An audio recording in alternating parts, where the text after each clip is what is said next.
This. Okay. So welcome back, everyone. With Helix at the wheel, you journeyed through the Mirror's Edge, a 2-hour journey north of Al Mirage. The Solaris Core, steering and fortifications of the Dune Hauler, repaired by Navina and Company, some contributing more coin than others, made traversing the already still salt flats even more calm and surreal. The Dune Hauler moved as if sailing through an ocean of constellations. The light of the moons bounce and almost forming what looks to be fractal barrier shimmering in the blues and purples of the night sky. Looking out, the sky and still water meet at the horizon, perfectly reflecting each other, calm, surreal, and disorienting. Helix, it had been some time since you've journeyed this far north.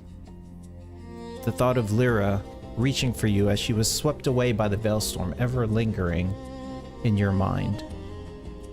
Tazir, the sight of Ali Reza, frozen mid-stride, neck torqued back further than it should, the iridescent substance coming from his ears, the face of someone both at peace and in fear still fresh in your mind.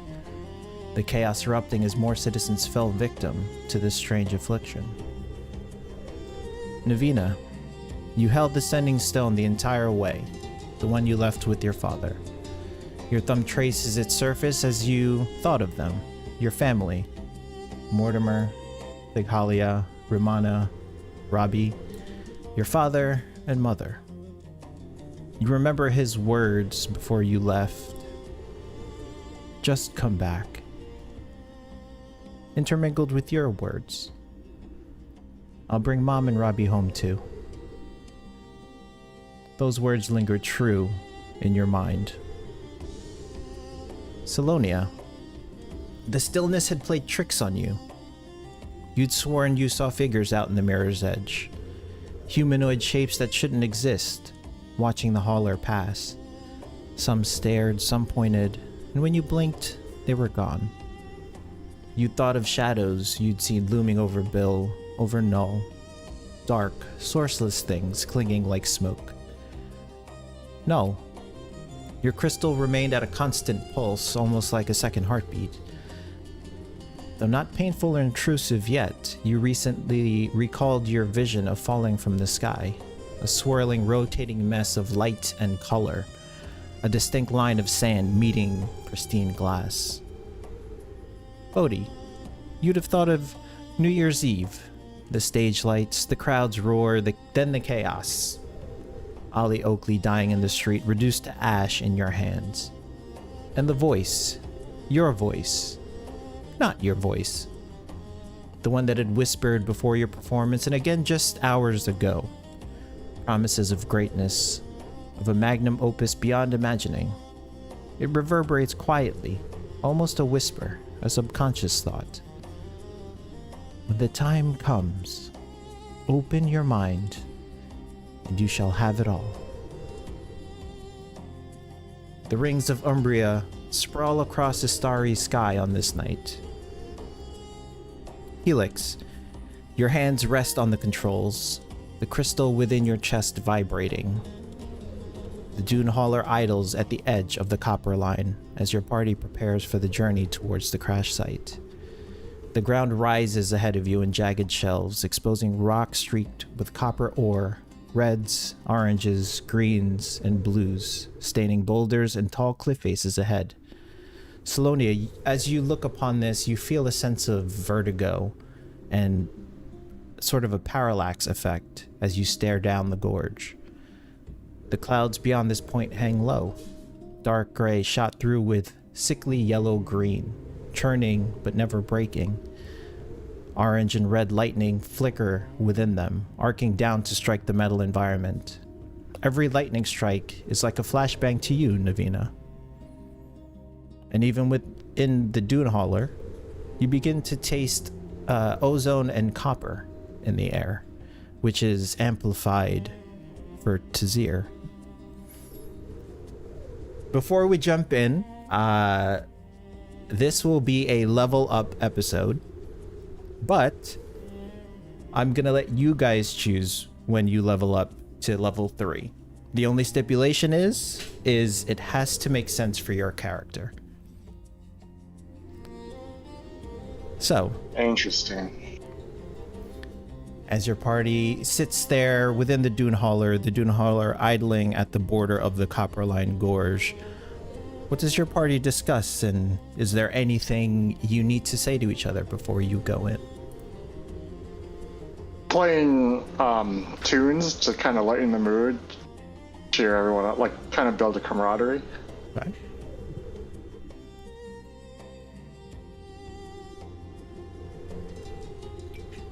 Salonia has the wooden cat she got from Navina, and she's just kind of rubbing her thumb over it absent-mindedly.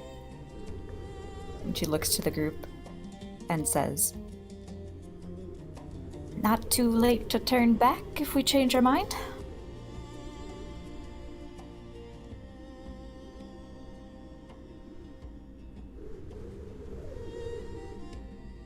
No, I think enough of us here have a vested interest in making sure that this goes right. I know. It was worth a shot, though. I know I won't be turning back. But if anyone else is having second thoughts, I wouldn't blame you.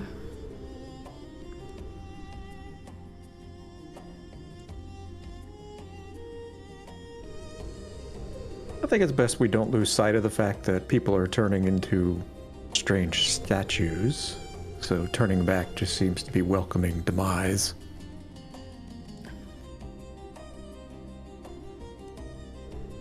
Hopefully it's demise we can put a stop to.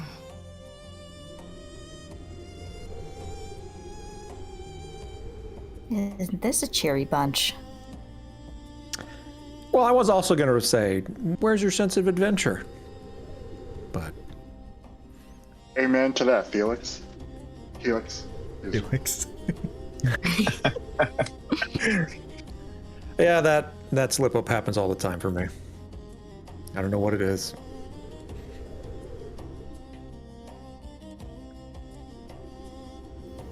Now, I ain't saying I'm not afraid, but then I like to ask myself, what would the Lux Primaris do in a situation like this?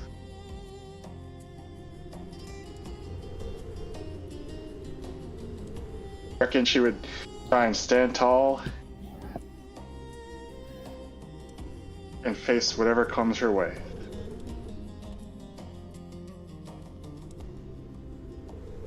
That's a good thought to have, Bodhi.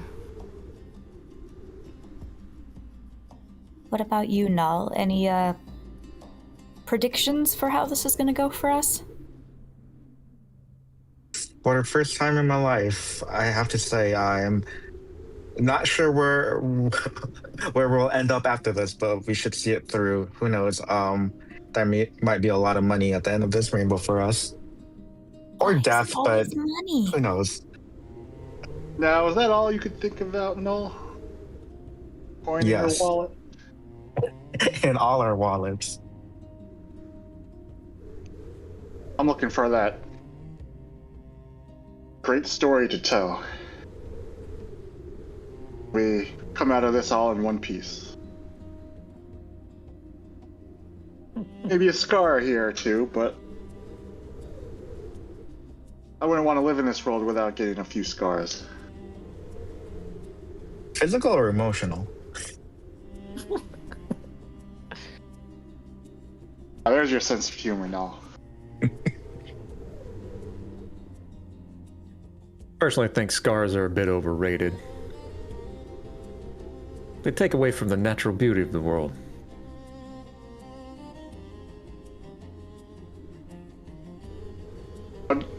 Some of us don't have a choice, I think. What, are you planning to get a scar? No. But not all of us are made of metal. Last I checked, metal can also scar. I was about to say. Or rust. I've got plenty of those. I just had a good caretaker, that's all.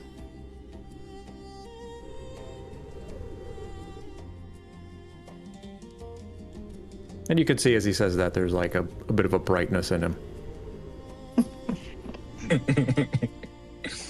So Helix, as you turn around and look at your crew, you look towards the back of the dune hauler and you sort of take inventory of what you have in the cargo area. What is something that you would have found in the Institute that would have helped you prepare for this moment? Ooh. What might he have found?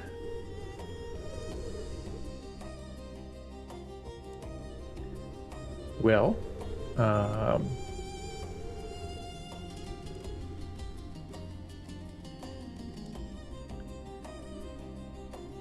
and the rest of you can think back as well. What would you have done before departing Al Mirage to help you prepare better for the journey ahead?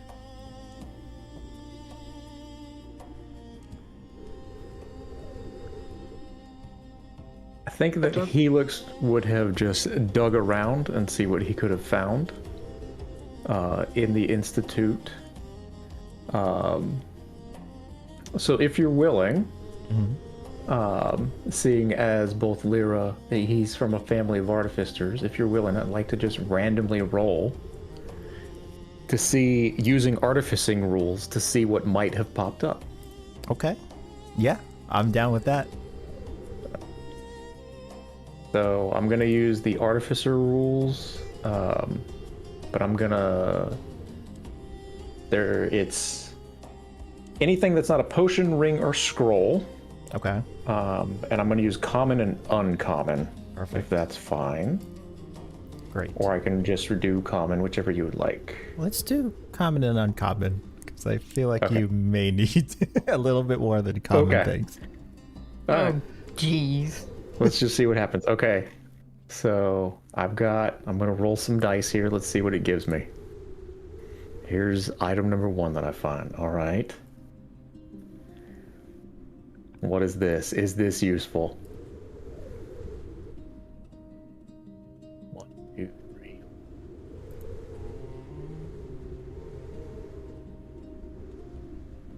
All right. So he would have been digging around in Lyra's workshop, trying to see if anything is useful, and he would have happened to come across a small spherical device. Okay. With a number of runes on it, and it basically creates a heavily obscured area of smoke. Okay, so you found yourself a smoke bomb. He found some smoke bombs. But it's reusable. Okay.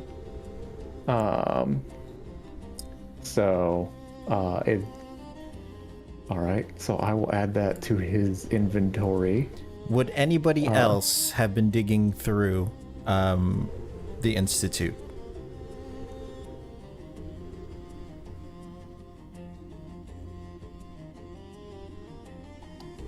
I would say, would Helix have allowed that?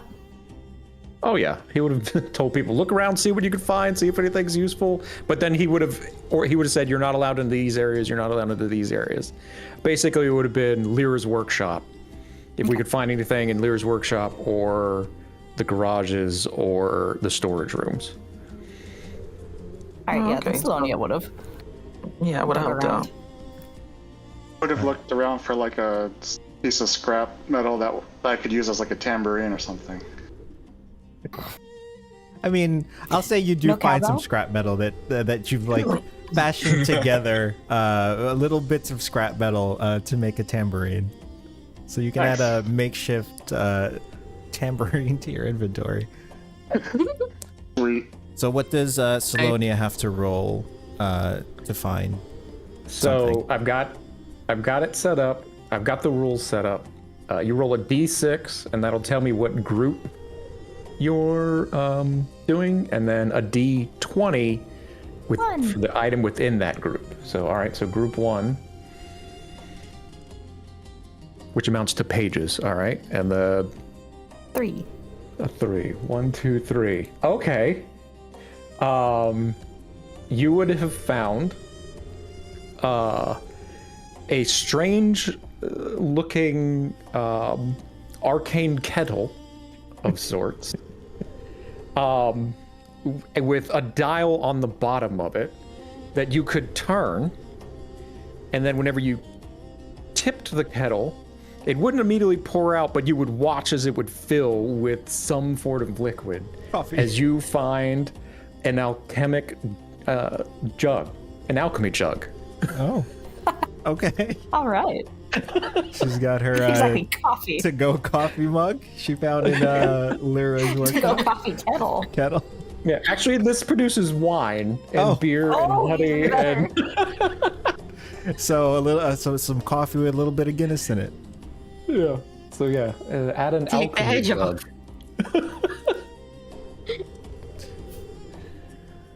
So yeah, I guess whoever else was looking around, make your rolls and see what goofy item you get. So we roll a d6 and a d10. Yeah, it's a D6 and then a D20. A d20. All right. There are some really good items, but most of them are just funny. I got a All right, 2. Group 2. 14. 14, 2, 4, 10, 12, 14. Well, how about that? You find a camel pack. Ooh. And you notice that as you begin pouring it, it just never stops producing water. You find a decanter of endless water. Ooh. That's useful for the desert. You can add that to your Yeah. inventory. Well, look at that. So you have 2 forms of infinite liquid. So Yeah, except this one also seems to have a power washer component to it. okay, so No. You might get dirty. Yeah, I can Clean the The one I dune have buggy. can produce different liquids. Yes. You get water, Right and then the now other we're one pulling produces Jesus with water and wine. water and wine, and maybe acid. Who knows? Beer, honey, mayonnaise. so it's a 0, Yes. rolled a 3 and a 14. A 3 and a 14. All right. So we're on group 3, 2, 4, 6,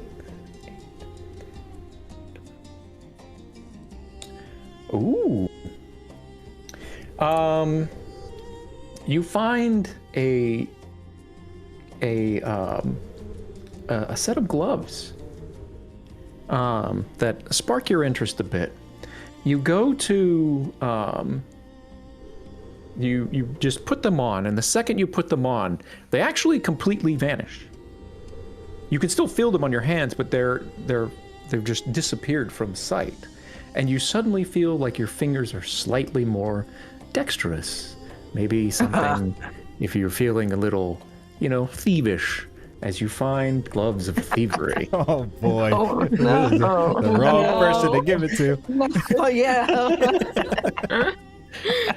Oh no. Gloves of thievery. Okay.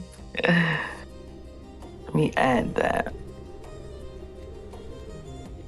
And how was Navina preparing for the journey ahead before you left Almirage?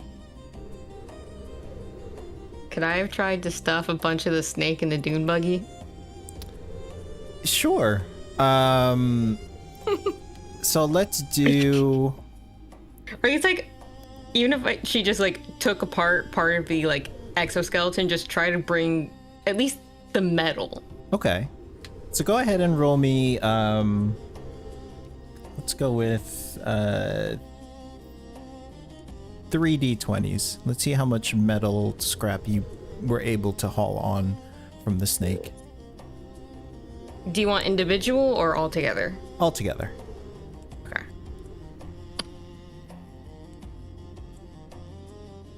That was a kind of shitty roll.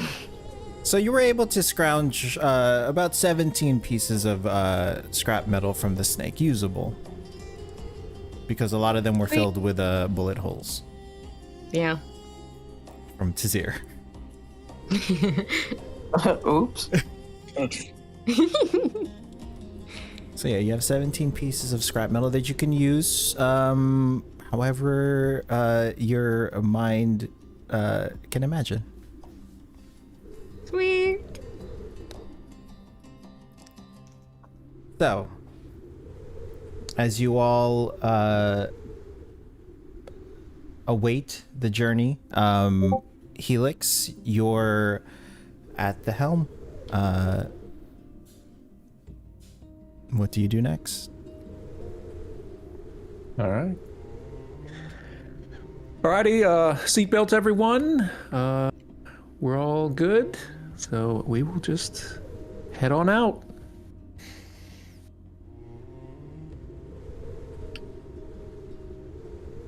What do I see before me that looks like it might be an issue, or does it look like there's anything at all?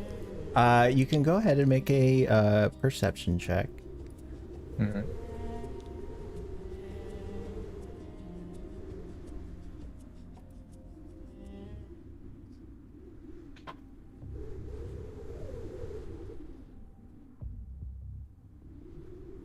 A 10. So far, with the environment, with whatever the environment allows, because it is sort of cloudy and dusty out here. So far, everything looks fairly clear. You can make the choice of gunning it or take it slow.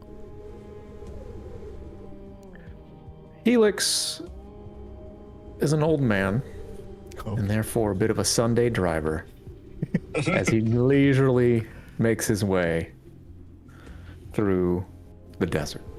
Okay. So as Since there's no sign of an issue. As you enter the Copperline Gorge, you see both vehicle and construct wrecks lining the route like metal skeletons, half buried or propped against canyon walls. Machines of an age past. The trees that you do see are not natural.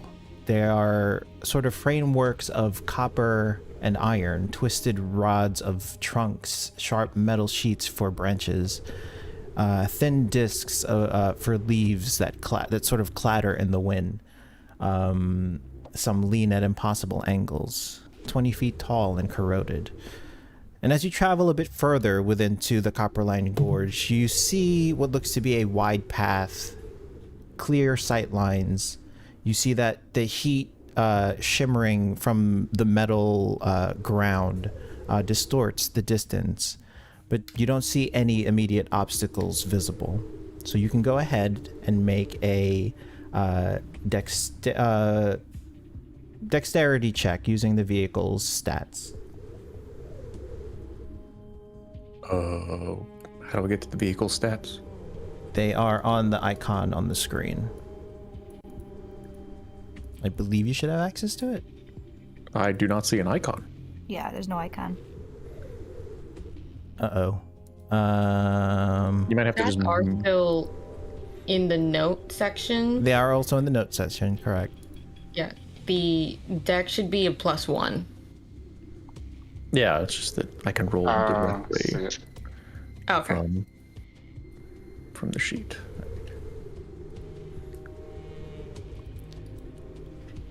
So a 6. A 6. So even with the slow driving, it's been a while since you've driven a vehicle this large.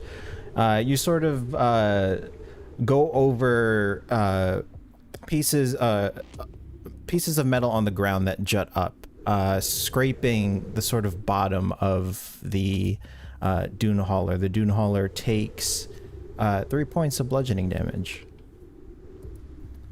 But since the threshold is 10, you just get a few minor scratches and no actual damage to the dune hauler itself.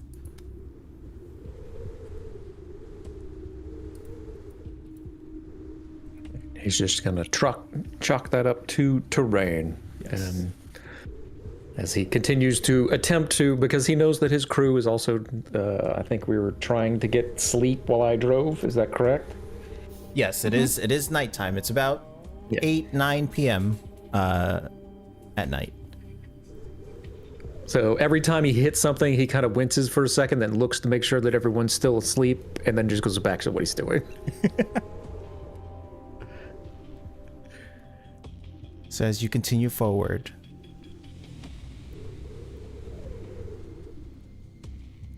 ahead of you, you see what looks to be a massive copper vein that cuts across the path, raised like a root. The hauler will need to climb over or around. So you can go ahead and make another dexterity check using the dune hauler's stats. 14. Learning from the small bumps previously, you carefully climb over the massive copper vein. No damage to the dune hauler, and you get above and over it smoothly without disturbing your passengers. You continue forward.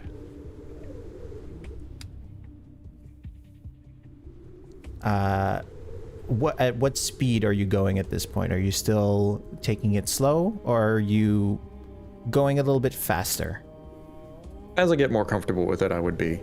And I'm confident it's not going to wake anybody up. I would speed up, but I'm not trying to gun it. I'm just getting more comfortable. Got it. So go ahead and make another perception check.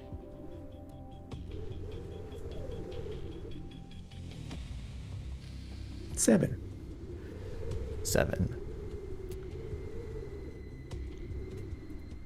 So ahead of you, you don't see it quite on time. The ground ahead looks softer, darker, sand mixed with fine dust. Going through this, the hauler might bog down if you're not careful. Let's go ahead and roll another dexterity check. All right. 5. It's gonna be one of those kind of nights. The dune hauler comes to almost a full stop. It is chugging along. The dune hauler sort of shakes as you try and gas it to go through this quicksand, for lack of a better term. The dune hauler takes 11 points of bludgeoning damage.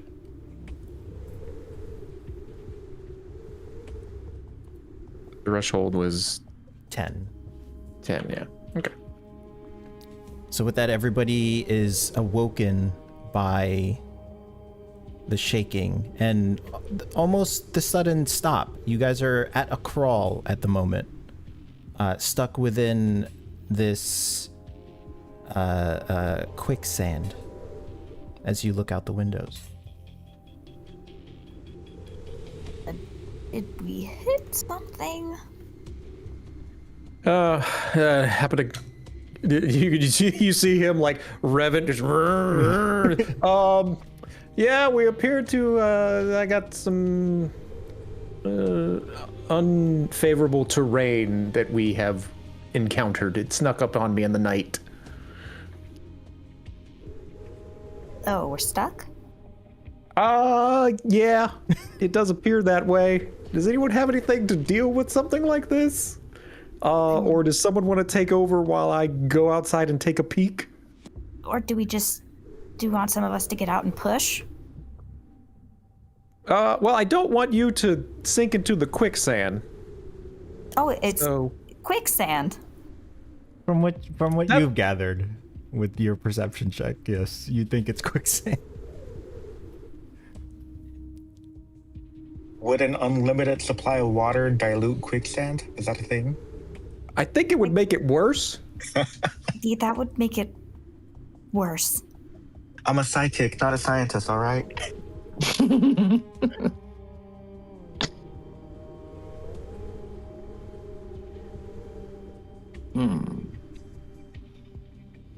Would trying to freeze it a little bit help? Anything to make it more stable, I think, would definitely help. How far do you think we are from the edge of, like, where the quicksand is? You didn't make it very far. You can see sort of solid ground a couple of feet behind you. So you're about a third of the way across this quicksand, quote unquote.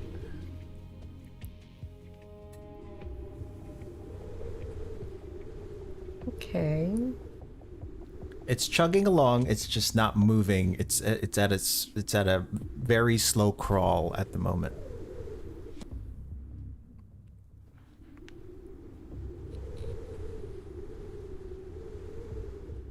I don't really want to stop us moving because I think it would make it worse. So I don't really want to,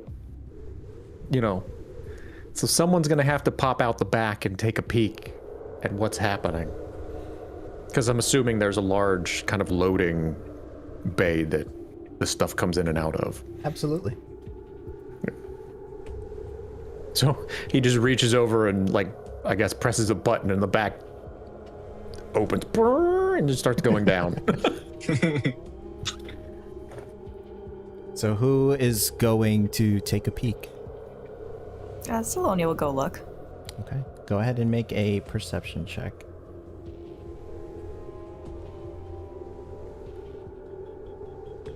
Evan!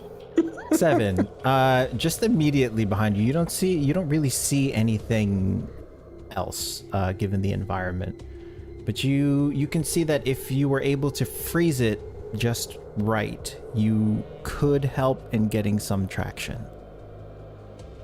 I'm gonna try something Helix. Let me know if it makes a difference. Hey, just know that I have my foot all the way down. So if whatever you do works. There's just everyone hold on. Oh boy. Okay. Alright, she's gonna cast Frostbite on the quicksand. So you cast it, you watch as the soft ground beneath begins to solidify. You can see that the treads on the dune hauler begin to rise ever so slightly as it struggles to catch traction on the ice. You can see that it does help, and the dune hauler moves ever so slightly faster forward. Let me know whatever you need, Helix. I can do this over and over again.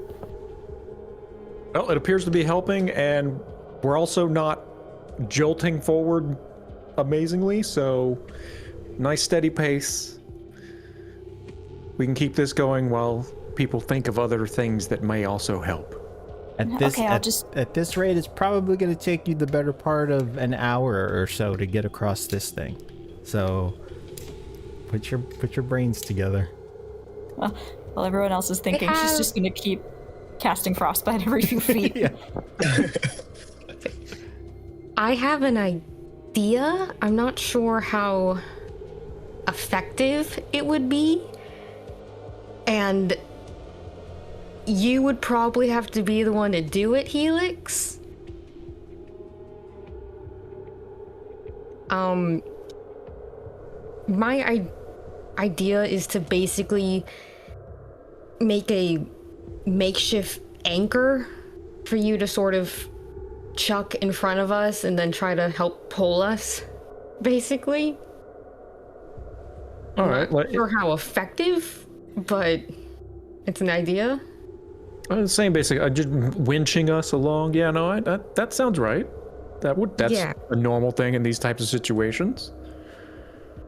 Yeah, someone's gonna have to take your spot though, and I need to makeshift this real quick with I have some rope and a crowbar, and I have the scrap metal. I can do something with that. Bodhi, Null, do either of you want to drive? I don't have much experience driving one of these bad boys. If you guys trust me, I can give it a Conveniently, try. in this situation, it's just putting your foot on this pedal and just not picking it back up. And I not could turning do the that. wheel. Keep it straight.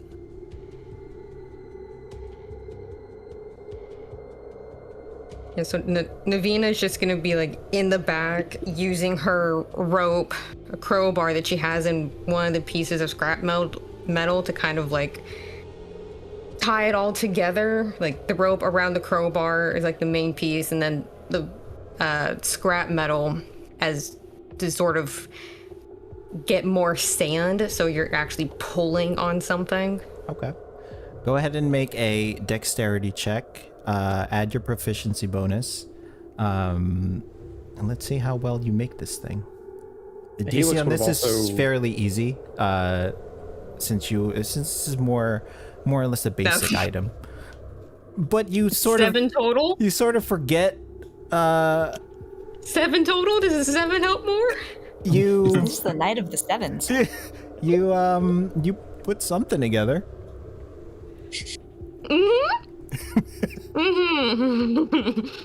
As long as it's heavy. It's heavy and it's tied with rope.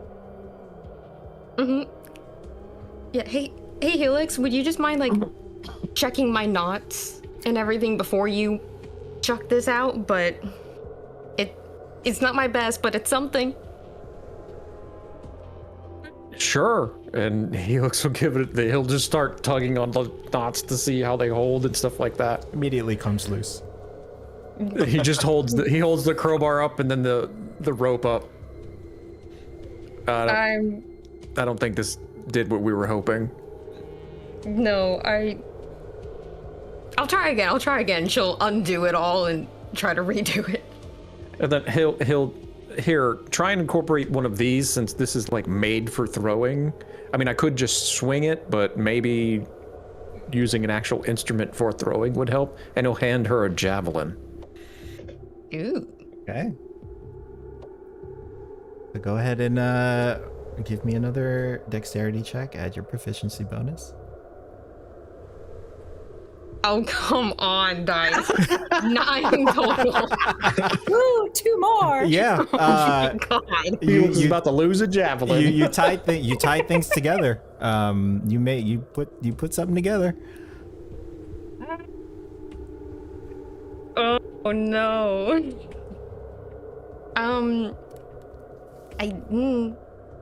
Not sure this is much better. I don't know what's going on with me tonight. Helix does the same thing and pulls on the ropes with very little force needed. As you like just pick it up, the rope goes slack and swings to one side. Are we all seeing this? Yeah. Navina is like, she's tied making the vehicle. on the floor crisscross applesauce, tying these together. So she kind of just like leans forward and just puts her forehead on the ground. Can I like walk over and try and help her because she's struggling? Are you proficient in any form of tools?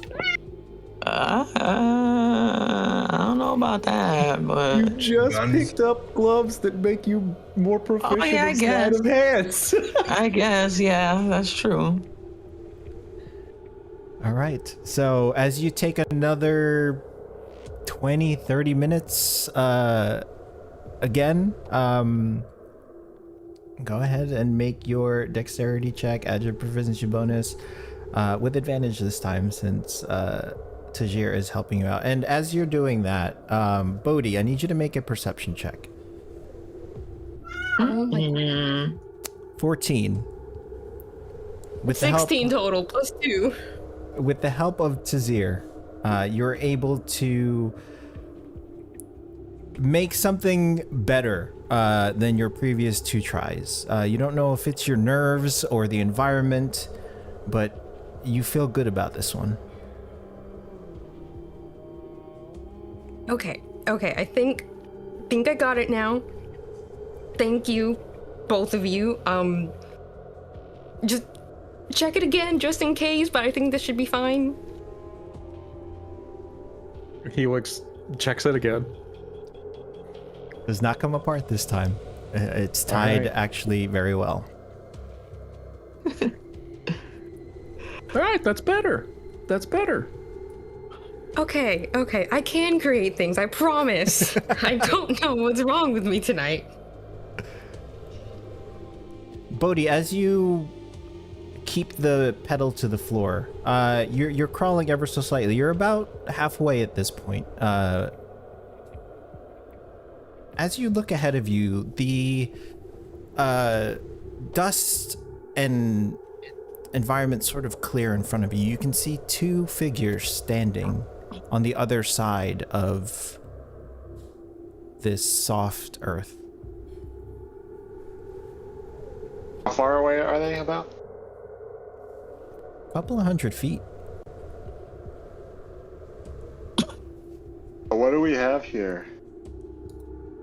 And I wave everyone over and motion point towards where I see the figures.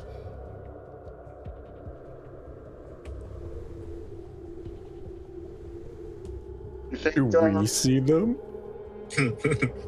As they slowly move towards to where the Dune Hauler is, you get a better view of them. As you all look, or whoever is looking, you see this figure emerge. And right next to him, you see this figure emerge. It's like we have ourselves a couple of hitchhikers. Should we help them out? Hitchhikers? Out here? Bodhi, At those night? are some ugly ass looking hitchhikers. I don't know about that. Also, they're standing in quicksand. They're on solid ground on the other side of the quicksand. Oh, okay. Wait, it's nighttime? It's nighttime? It's nighttime, Yes. yes. Can I do a perception check to see if they're like demonic or something? Perceive demons. Yeah, go ahead and make a perception check. But about how many feet away are they? 100 feet plus from what 100 you feet plus, can okay. estimate. Ooh, dirty 20. No, as you peer and try and get a better look at them, you notice that they have the same... They're humanoid for sure, but they have the same sort of complexion and the same eyes as one of your party members. Mm. Hmm. Who? Navina. Hey, friends of yours, Navina? What? They've got your Them? eyes.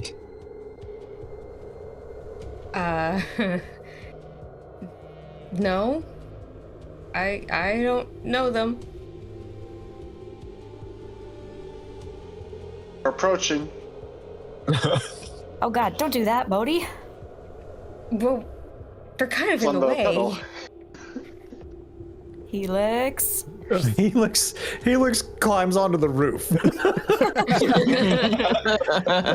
And gets ready to throw this thing, this anchor of sorts. But he's gonna throw it in a different direction with the creepy ass dudes out in the middle of the desert, in the middle of the night are. They are slowly walking towards your dune crawler. Oh no. Can I try and get a sense of like their body language, get a read on them? Like, An insight? Can we attack them? You Yeah, insight can check. do whatever you want. all right, I'll. Let's see what the vibes are. Yeah. Tazir, could you maybe fire a warning Can I also shot? inside them? Let's not do no warning shots yet. I'll have my gun. I'll have my gun ready though. With a 13, Wow.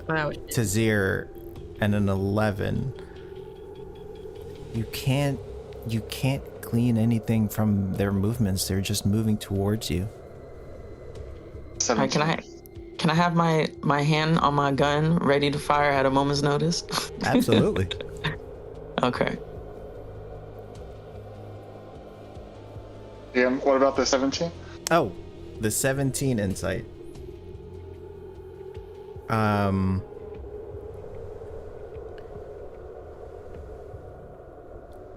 They look like they're moving with purpose. I'm going to interpret that as they need help. Because we have -1 on wisdom.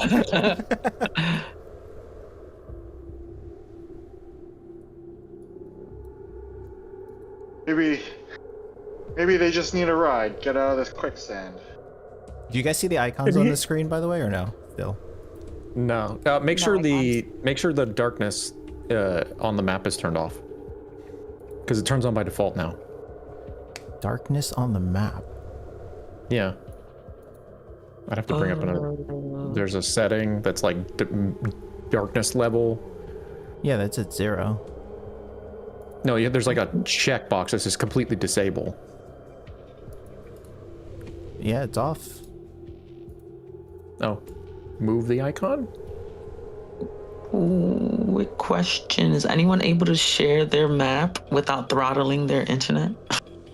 There is no map right now. It's just the Verge back screen. Okay, okay. So no one can see any icons on the screen. Nope. Oh no. This is Apple Hollow all over again. Very strange. One sec, let me bring up one of my maps. I'll see. You know, this whole time Salonia is just leaning out of the back of the Dune Hauler, just repeatedly casting Frostbite still.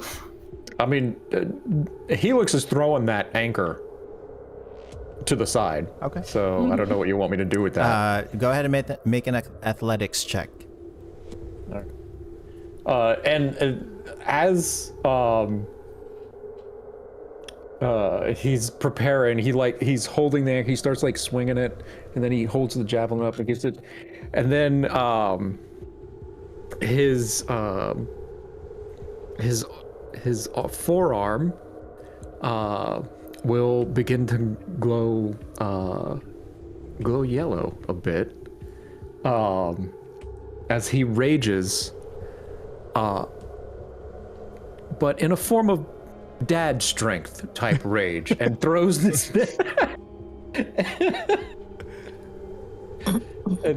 thing out there because there's also 2 creepy motherfuckers and he wants the fuck out. 19. You throw this spear. It's almost second nature to you, and it lodges itself onto the side of the canyon wall. And he's gonna start pulling. He's gonna try and start making us go that way. Okay. So go ahead and make a strength check. The DC on this is going to be 15. Strength check or more athletics? Athletics, let's do. Okay. Does he get any advantage from the Frostbite being cast? Yeah. I also have advantage because I'm raging. Is there more to that for the frostbite? Well, or? we'll say with the frostbite helping you out, the DC is lowered to a 12. That's a 23. Fuck yeah. 23. The Dune Hauler begins moving, not full speed, but half speed, as the Dune Hauler slowly climbs out of this soft earth. And as it meets solid ground again, the 2 humanoids continue to move towards the Dune Hauler. They're about 60 or so feet away now. They seem to be coming with intent. They must need our help. Okay, since there's now 60 feet and I have dark vision, am I able to see more now than everyone else? Yeah, go ahead and make a perception check with advantage. Ooh. Can I be trying to get a read on them too? Because I feel like she'd be very unnerved by these 2 and their appearance.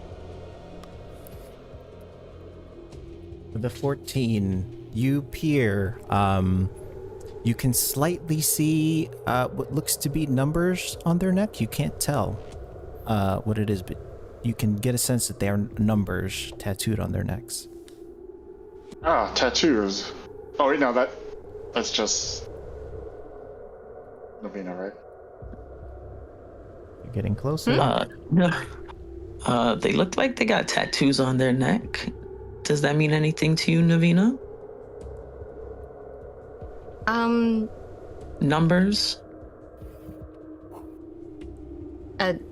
No, but I don't think they're friendly. I think we should be trying to get out of here. Neck tattoos, and they must be artists. Oh, God. For the love of... Salonia's gonna lean out the back and look in their direction again, and then just shout, trying to be brave. Halt! State your intentions, please. One of them sort of, the female one, sort of tilts her neck, and it goes further than it should. Oh no, Bodhi, drive. You can Drive, see, Bodhi. you can see that as you get a better look, you can see that her eyes are glowing, sort of a neon orange. Neon orange. Bodhi, drive. Something you see every day. And I I try and like swerve out of their way to kind of go around them. Okay. I mean, you are in a dune hauler, and it's not particularly fast. Go ahead and make a dexterity check. Huh? No, Helix is still throwing this thing and trying to pull the dune hauler along. Can I use my mage hand to? Can I cast mage hand to try and like push against the side of the dune hauler to kind of assist with a sharper turn? Yeah. So go ahead and make that dexterity check with advantage for sure. The DC, because Helix is still pulling, is going to be lower. So it'll be a DC. We'll call it DC 12. Great dex, right? Yes. Well, using the dune haulers. So that would be a dirty 20. -4 on that. Yeah, dirty 20. Dirty 20. So as you gun it, you turn the dune crawler and swerve around them. Their heads just seem to follow as the dune crawler passes. And as you all watch as the dune crawler passes these two figures, one of them sort of flickers and blurs a little bit and disappears from sight. Oh.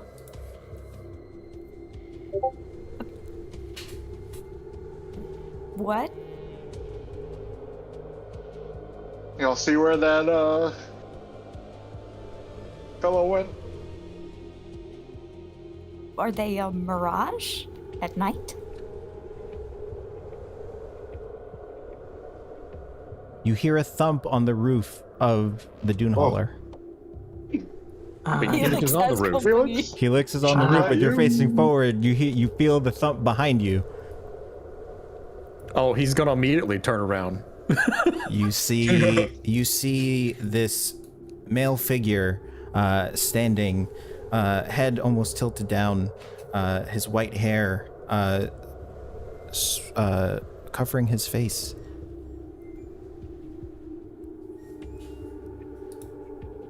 What do you do? He looks Do and we he goes, see this?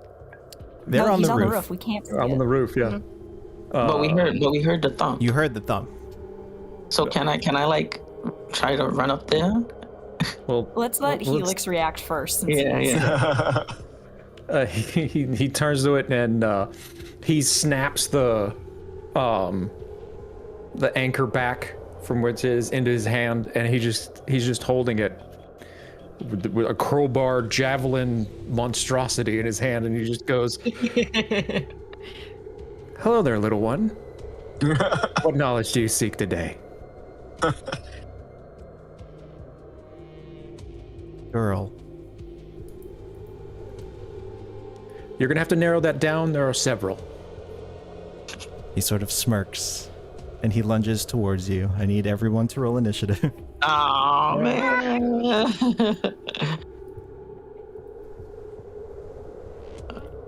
Initiative. The cat is also distressed.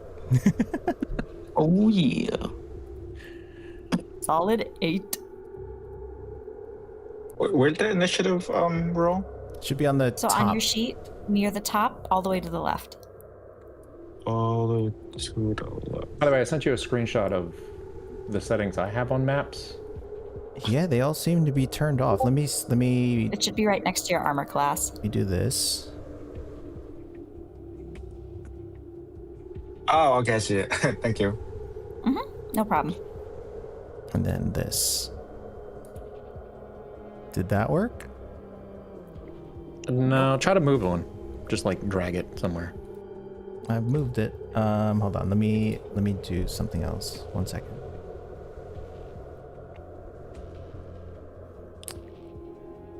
Yeah, all of Because I don't see those- my own token, and it's clearly on the map somewhere, but it says I'm hidden.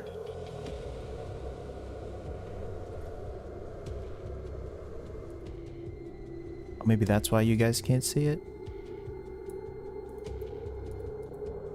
Did that Oh, work? now I see Hey, tokens. now we can see. Okay, so Okay. keep that in mind. If you have hidden, if your player tokens are hidden, then They're hidden. they're hidden. Oh, and there's the Dune Hauler. Dune collar. Yeah, we do not have access to it. You can't right click. Correct. It's not. We just have the condition marker options. What about now? There we go. Now we can see it. Perfect. Thank you very much. All right, so this is I mean there's really no map. This is going to be mostly theater of the mind, and you guys are fighting on a moving dune hauler. 1 second. Let me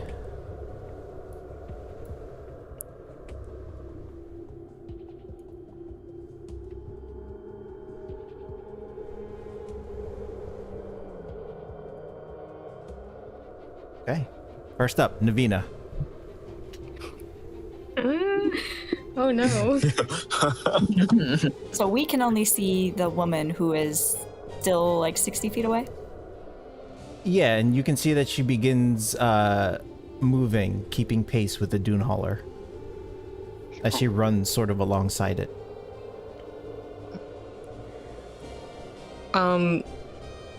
Navina she's gonna start by taking her her scarf / hood and putting it up and tucking her braid inside of it real quick. Mm-hmm.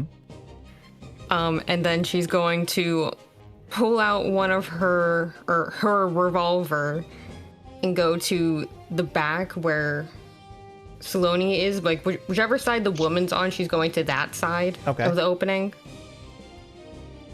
And try to find like some handhold basically on the inside, just so that she has like something to secure her on the inside before she leans out and around to take a shot at the woman. Go for it. Ooh, 24 Nice. definitely hits. that was so close to a 3.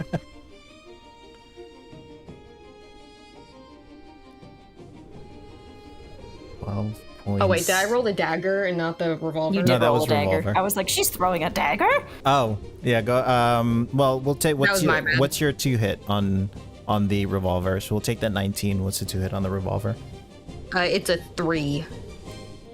So 21 total instead of a 24? Yeah. Yes. Or 21, 22? Yeah. I can't math. Still hits. So that is 12. That was my bad. Sorry about that. All good. So that is 12 damage on. You can see that the bullet penetrates, and her shoulder sort of jerks back, like the Terminator, but keeps running alongside. Anything else from Navina? Let's see. That was my action. Do I have any good bonus actions? No, not really. Yeah, You I think that's also- all I can do. You also gain a spark from that. Ooh, yay. Yeah, I think that's all I can do because I'm assuming that took up most of my movement, and I don't really want to go anywhere else. Okay. Sounds good.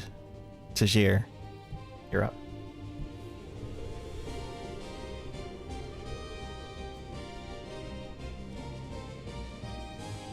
You're muted if you're talking.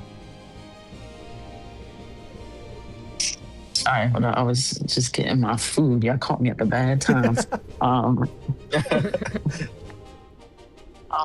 So the only person in view right now is the female humanoid that is running alongside of the dune hauler. You hear a sort of shuffling of feet on the roof. Yeah, no, I'm keeping my eye on the one outside the hauler, because just in case. But yeah, let's try and attack her again. Okay. Just hold on. I will. Yes, use this. Ah, crap. That's not good. 11 misses as you fire Demos towards her. Hold on. I have something here.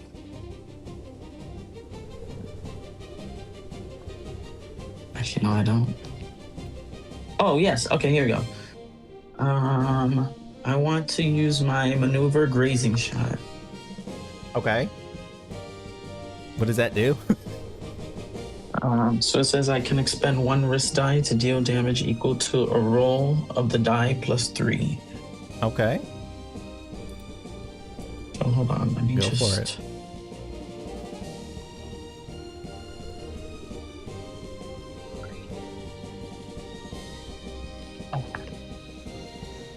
How do I do this? Once per turn when you miss... This one I miss, I can expend... Oh, okay. I have to roll Should the be in your wrist die. features. Okay, Yeah. yeah. This... Wrist die, where are you? Okay. It's a... Oh, it's a 1d8. Okay. So I'll just roll a 1d8 and add 3. So 2 plus 3... So she'll take 5. So it's like grazes her arm or her cheek or whatever you want. Yeah. You can see that it does graze her cheek. It doesn't it does damage, but it doesn't look like it made a mark, like her skin is made of some harder material. Mm-hmm. Anything else from Tazir? Nope, that's it for now. So as you can see at the top, the skulls, I will spend 2 of those Oh, it's your dread. to have this one attack, to have this one take its turn and attack Helix on the roof of the dune hauler. Okay. That is going to be a 12 to hit on the first, That's gonna miss. and on the second attack, that is going to be a 22 to hit on the second. All right. You take 6 points of slashing damage as you see these sort of black retractable claws sort of come out as he takes 2 swipes at you, missing 1 but connects with the second. All right. and And he's- I am already raging. Courtesy of throwing things. That's reduced. Perfect. And you can see he's gonna stay put. Null, you're up. So the male figure only Helix can see, and then the female one, everyone in the vehicle can see, right? Yes. Could I cast elevated sight so that we can all have eyes on both of them? Is that how that works? Well, that would be you would have eyes on them, On but both then of them. you would probably be incapacitated because you will be going out of yourself to do so. Oh, but so that means I can't communicate where the second guy is? You can, but you'd be We heard the relegated thump. to communicating. Oh no, for how many turns though? I mean, it's for at least one turn if you'd like. You can do it. All right, I'm gonna do that. All right. I'll go ahead and cast Elevated Sight. Okay, and what does that look like to everyone within the Dune Holler? So I get down and do that yoga position. I close my eyes and then my crystal starts sparkling. So my head's turning to a disco again as I guess astral project out from my physical body. Okay, so as you cast Elevated Sight, you can see a clearer view of the surrounding area. You can see Helix engaged with the male figure on top of the roof of the Dune Holler. You can see the female keeping pace. And I also need you to roll a d12 while you're up there. Okay. There's a blue dragon wormling flying in. Imagine. Please no. As you get a better look with your elevated sight, you can see lightning striking the sides of the canyon around you. You can see what look to be stones and rock coming loose and falling on the path ahead of you.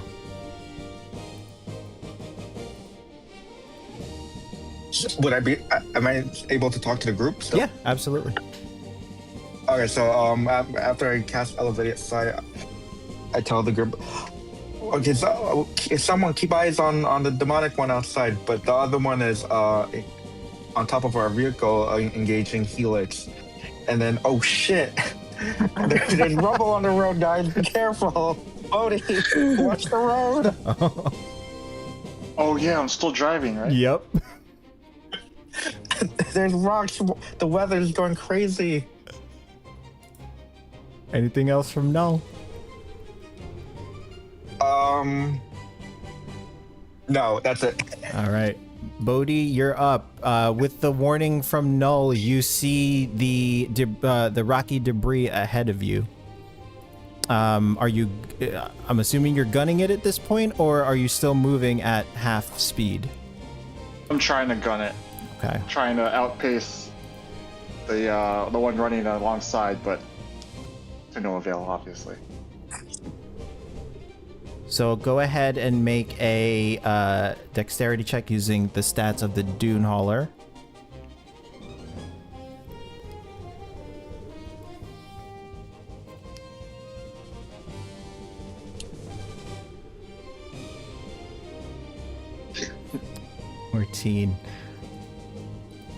You swerve as best as you can to avoid the debris in front of you.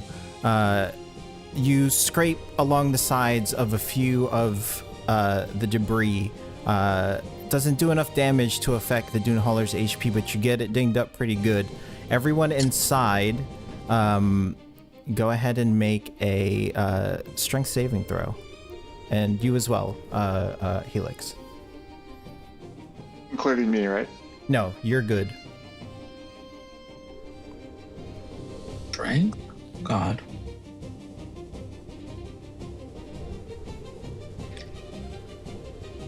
Shocking, Navina and Salonia have death grips inside. Yes. Oh, 3 points of contact at least. boy. So as Bodhi swerves to avoid the debris on the ground, Null and Tazir, you can't find a hold quick enough, and you sort of tumble out of the back of the Dune Hauler. Wait a minute. Hold on. They just go flying by. Because I think guess Navina and I are both leaning out of the back back. into my body. Yeah, at this point, you both take 3 Okay, points. yeah, You both take 3 points of bludgeoning damage as you fall out the back. And we fall out the back? Okay. It We're like, is. crap, It is still Bodhi's turn. Motherfucker. Okay, so I gotta take 3 damage. Oh god. Okay. So I turn as I'm trying to just as I'm trying to steer, I turn and I look at I turn my head and look at the one running alongside us, and then I yell out to her and I say, "Hey, miss, did you hear about the necromancer who is starting a party? He's looking for any old friends he could dig up." And then I'm trying to cast Tasha's Hideous Laughter on her. Go ahead. Felix just thinks to himself, "That's a joke I would have came up with." What is that? That's a wisdom save for me, correct? Yes, 13. See, 13. Wisdom. Woohoo! That is a natural 1. Yes! Wow.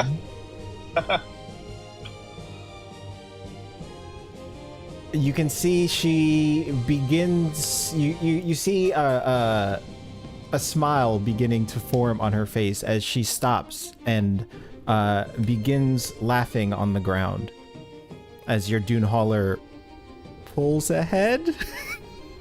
He's prone now, technically. Yes.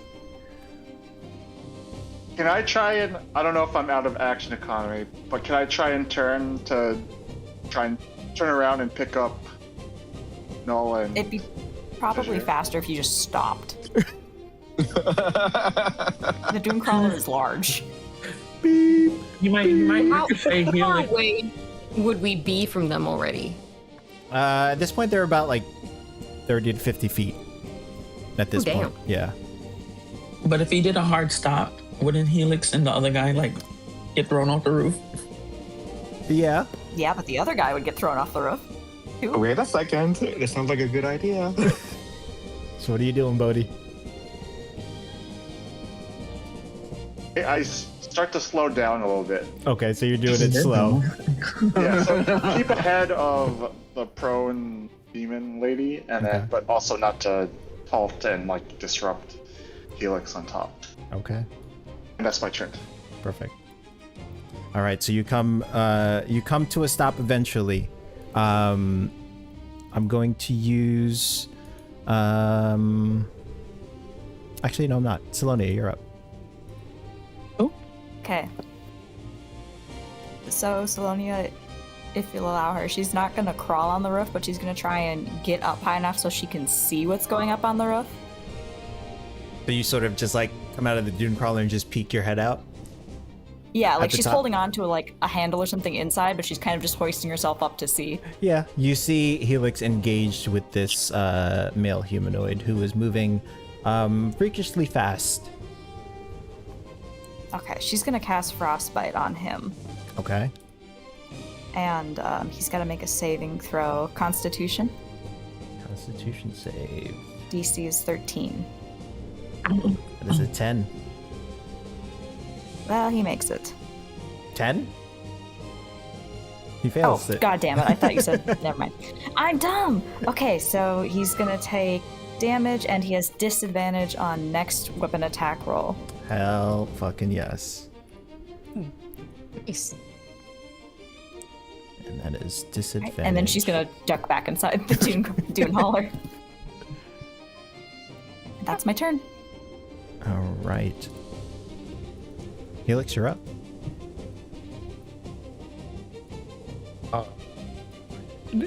After this guy swipes at him, Helix will kind of look down at the claws and then look back at him. Ah, you clearly mean harm to her. I can't have you doing that to the children under my protection. And the glow on his arm will grow slightly brighter, and there will be a Navina. You will swear that you feel Helix's hand on your shoulder for a brief moment. As you are slightly invigorated, Helix, seeing a threat to one of the people under him, under his protection, he's going to take that moment to level up. Ooh. If that is okay. Okay. And reveal his affinity to the world tree.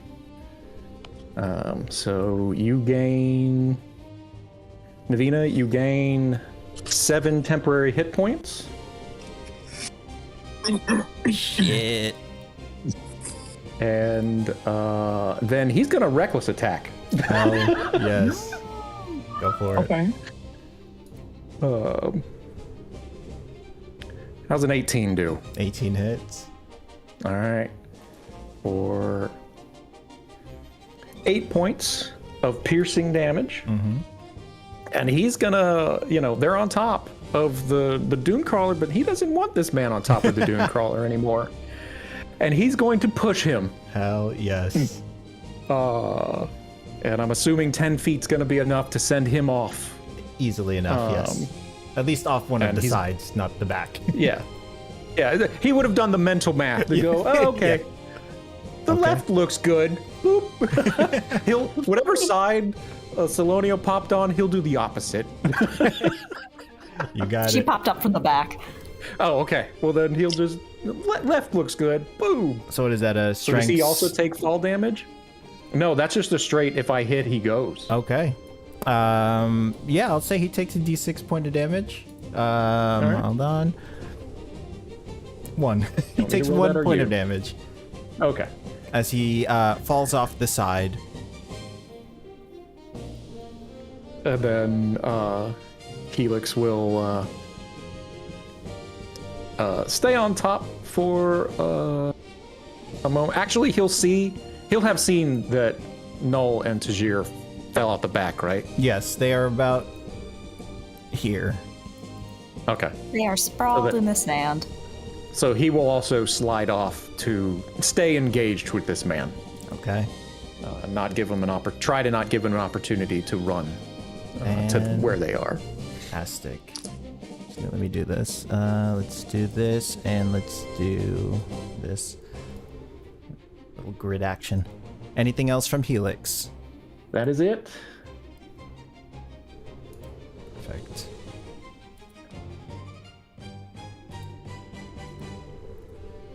Okay. He is up next, and he's going to use a bonus action to disengage. And he is going to run inside the Dune Hauler. Ow! He's running in between me and Selenia. He sort of Yeah, stops. we are both right there in the back. He sort of stops just short of you, and it's sort of jarring as he just appears in front of both of you, and he just looks at Navina, and you can see Navina. Now that you have a closer look, you see the number 30 tattooed on his neck, and he looks at the both of you, but his eyes lock onto Navina, and he says, Sister, found you, finally, so long, searching. And he's gonna try and he's gonna make 2 attacks against you. Disadvantage. For your temp HP. That's what it's there for. That is a 23 on the first hit. Well, Disadvantage. Oh, at disadvantage, That you're hits. right. Wait, hold on. I gotta roll once more. Same 23 and 23. Damn. Nice. Yesterday, I rolled, I think, 4 23s in a row. On me. On you. Yeah. Not and allowed. Then he is going to replace his second attack, and he is going to move towards the front of the Dune Hauler, just right behind you, Bodhi. And he stops. Salonia and Navina make a dexterity saving throw. do we get a reaction as he moves past us? No, it does not provoke opportunity attacks. Damn. You said dex save, right? Dex save, yes. So he disengaged, then attacked. Yeah, his attack, he can replace one attack with another attack, which has a recharge. But he can also disengage in this, or did he like disengage as a bonus action or something? No. He disengaged from you as a bonus action. The second Okay. attack doesn't provoke opportunity attacks. Okay. 22 Navina, you're okay. Salonia, you take... Oh, that's not too bad. 6 points. I mean, for a wizard, that's catastrophic. You take 6 points of slashing damage and you are knocked prone. How much damage did I take from the first attack? The first attack, did I not roll damage for that? I did not. I don't think you did. 8 points of slashing. Ooh, there goes my temp HP. Hey, they did their job. Yes. They did. So technically, you only took 1 point of damage. True. Temp HP, go away. All right, and that is going to be his turn. This one is up next, and she's going to make her wisdom saving throw to get out of this laughter. That is an 11. Fails. She finds the joke extremely funny, and she is still laughing on the ground. And that is going to be her turn. Actually, I'm going to spend 2 dread to have her try again. Whoops. Ooh.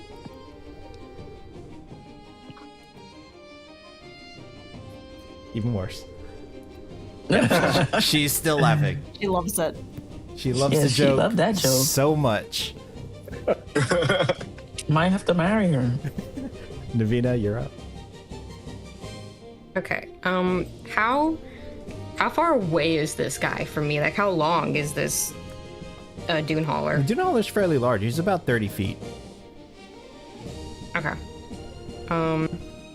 Then Navina's gonna get within like 10 feet of him, and she's going to attempt to lightning lure him. Okay. So he has to make a strength save of 13. That is a 17 total. Damn. Okay. So she misses. Do I still do any damage? Like, I don't get to pull you, that's for sure. No, I think you still get the damage. You just don't get to pull me. If I'm remembering correctly for a lightning lure. Yeah, if you fail the strength save, you get pulled up to 10 feet, so that doesn't happen. But you still do take a 1d8 lightning damage. Perfect. So, ooh, 8 damage. Hell yes. Nice. And then, she'll say to him,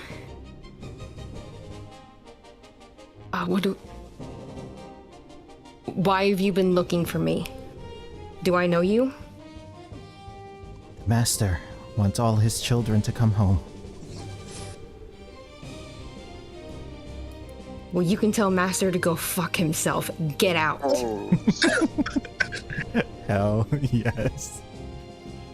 You see, he sort of wipes the blood off of his lip, and he grins ever so widely towards you. Anything else from Navina? That was my action, most of my movement. I still don't have any good bonus actions, so yeah, I think that's all I can do. All right. Tazir, you're up.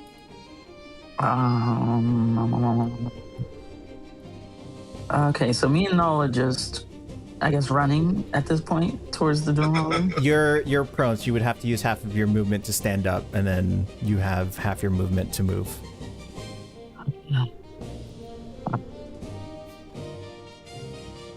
Just align you to the grid. Oh, no, I can't. Oh, wait. And there's no difficult terrain, right? Nope. Okay. Let's... all right, yeah, let's just get up. So that's half, right? Mm-hmm. Okay, and we will go for... Okay, so I have 15. Oh, God. All right, so I'll quote-unquote run. And You'll hobble over. I'll move 15 feet. How far are they right now? They are about 50 feet from you. 50 feet is a dangerous long range, but I can see the guy in the dune hauler. Can I see No. him clearly out the back? No. The dune hauler is about 130 feet away from you at the moment. Dang. You've lost sight of the male figure. And I can still see the other one. Yeah, you still see the female figure. She's currently laughing on the floor. Get her. Okay. No. Oh, how far is she actually? 50 feet. 50 feet. No. Do you want to try and restrain her while she's like manic? Restrain her. Let's fuck her up. No. Okay, we're not gonna kill her. I think we should keep her alive and maybe get some answers. Fine. All right, She so made my I'll- clothes dirty. Oh my god. Damn. So I'll try and approach her then, since she's only like 50 feet away. Mm-hmm. What can I do? What can I do though? Oh my god. I mean, I don't want to kill her, but like, if I shoot her, it'll take her out of this thing, right? Probably. Possibly. Probably. I mean, you could just start making your way over to her. Yeah, I'll just make my way out. I could do a dash, right? You still have your dash, Yeah. yes? Yeah, let's do dash then, and we'll get as close as possible. Okay. So you go ahead and dash towards her. You have 30 feet of movement, right? Yes. Yep. So you get about 20-ish feet closer to her. Okay. And that will, I guess, can I like, I can't ready an attack, right? Like if she moves. Well, you used your action to dash. The action, right? Okay, yeah. Yeah. All right, so that's it. All right. No, you're up. Alright, so I'll also get up, and then since each block is 5 feet of movement, right? Yes.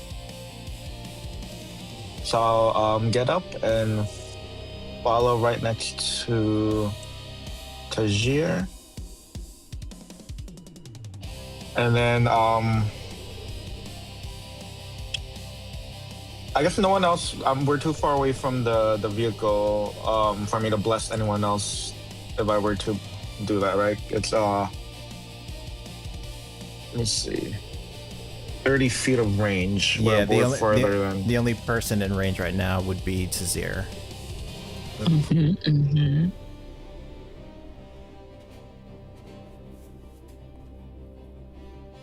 Since she's prone, could I use sleep to further incapacitate her? You absolutely can. But I mean, there's a full round until it's her turn. So I mean, I'll let you decide. But she's still currently incapacitated. Don't waste it. Okay, I kind of want to just attack her, but Oh my god. You can do that too. but Tajir wants You're her no longer being alive. incapacitated. I mean, sleep takes her completely out of the fight, unless someone wants to poke her. Okay. You know what? I guess I'll just go ahead and healing word Tajir. Okay. Oh, thank you. Cleric I doing will cleric cast. things. I like it. Healing word. I like how that's always the last option. Everything else was. How much am I healing? 7. Oh, okay. I only needed 3. Thank you. And then I look at her laughing on the ground like, you're lucky. Oh my And then I end god. This is a very bloodthirsty cleric, my god. For sure. You know. He's gonna be a cleric of war. Just watch. Anything else from Null? No, that's it. All right, I'm gonna use 2 dread. I am quickly running out of dread. To have her try again, but that would be her action for this turn. Oh my god. still laughing. Jesus. Oh god. Oh god. Go She loves it. Bodhi. It's the best joke. It is the best joke she's ever heard in her life. Bodhi, you're up. This man is behind you. Right. I'm not driving anymore because No. I slowed down and stopped. But you're still in the seat. Okay. So I turn in my seat and I whip the lute from over my shoulder and start playing it. I play like a sinister melody, and I say, and I whisper, and the whisper travels to his ear, and I say, "You don't belong here, friend. Get yourself out." And I'm casting Dissonant Whispers. Ooh. It's I a thought you were wisdom gonna hit him over save. the head with the loot for a second. Wisdom save. It's a wisdom save of 13. That is a 10. So it takes 3d6 psychic damage. I must use his reaction to move as far away from me as possible. Ooh. And he damage. will do so. Get out of the dune crawler, loser. How close am I to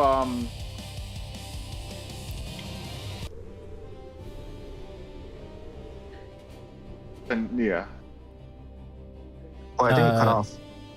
Yeah, you're about 30 feet. I'm gonna cast.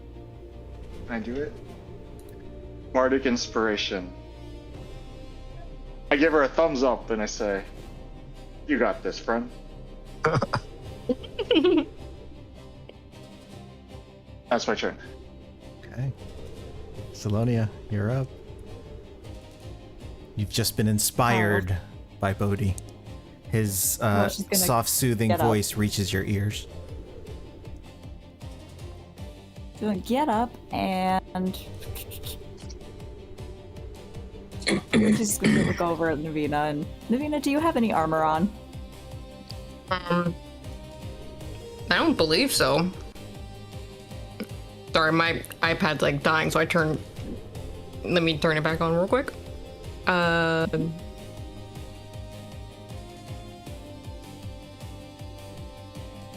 think I have leather armor on.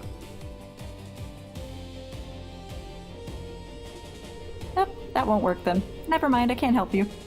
I'm gonna cast mage armor on myself then. Okay. Yes. Can I see a picture real quick? Yeah. Cast mage armor on myself, and that is all I can do. Okay. So you cast mage armor on yourself. Very much. Thank you.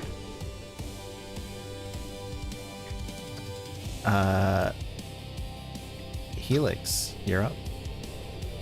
Helix is gonna see the guy disappear, then see he's running back out, be somewhat confused.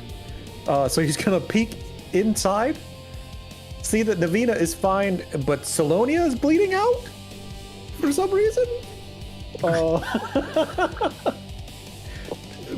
Ponder that maybe he guessed wrong, and you will feel the reassuring strength of Helix behind you, Salonia, as you gain 8 temporary hit points.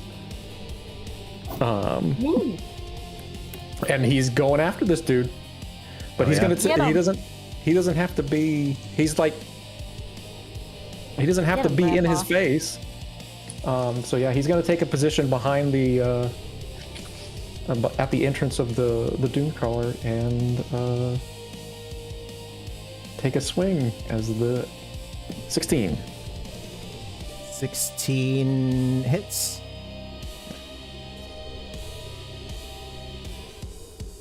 Eight more points of damage, You and it's gonna push him back 10 more feet. got it.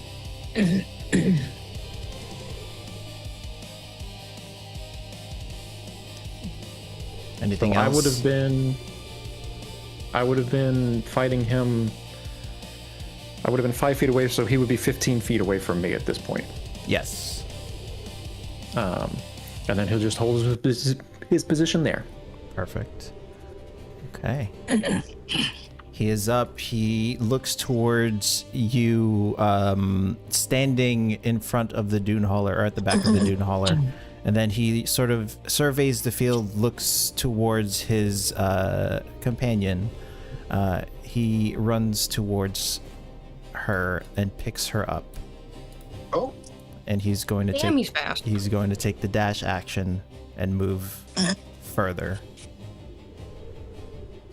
With her still laughing. Yeah, she's still laughing in his arms.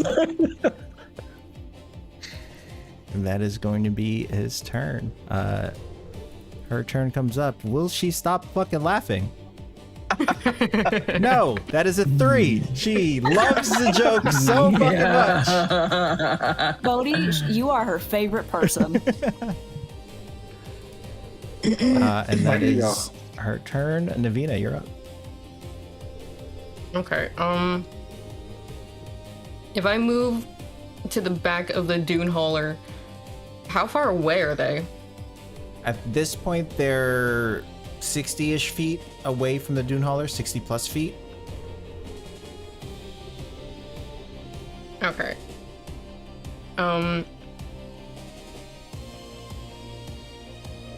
Technically that's still in range of my revolver, but it's not gonna be a good shot. Cause I don't have any magic stuff that can go that far, so she's gonna try to shoot the guy. Okay. Go ahead and make your attack. Oh, Shoot her in nope. the leg. That was an 8. 8. The bullet whizzes past your face, Tazir. Wait, towards my face. Why does this feel like revenge from another universe? As she sees her shot go really far off her mark, she just yells out, "Sorry!" Actually, you know what? Let's just say it knocks my hat off. I'm like, what the hell?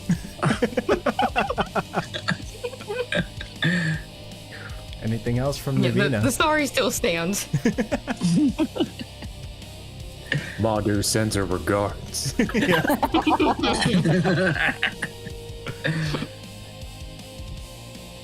Anything else from Navina?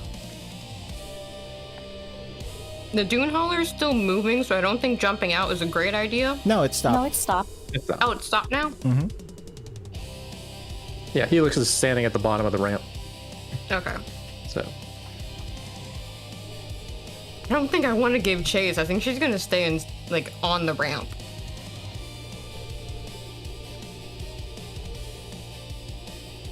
So I think that's it. Okay. I'm going to use my final 2 dread. Actually, I gain a dread from you missing that shot. Oh, Oh shit. So I'm going to use Just imagine how much dread he would have gained if you'd shot Tazir. 2 dread and have him run and dash even further. As they disappear out of view, running down the canyon. You can see him sort of running up the walls of the canyon and vanishing over the other side of the soft earth that you guys were stuck in for a moment. With faint laughter echoing to the distance. Yes. You can hear her voice echo. I love that joke so much. That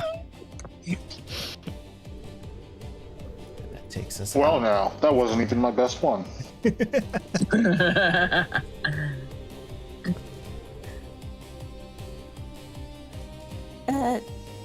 Navina, I didn't know you had siblings.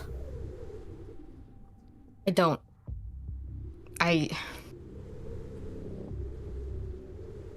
doesn't matter. That doesn't matter. We just need to keep moving. That Finding doesn't matter. people is our priority. We were just attacked by those 2 doofuses. What do you mean it doesn't matter?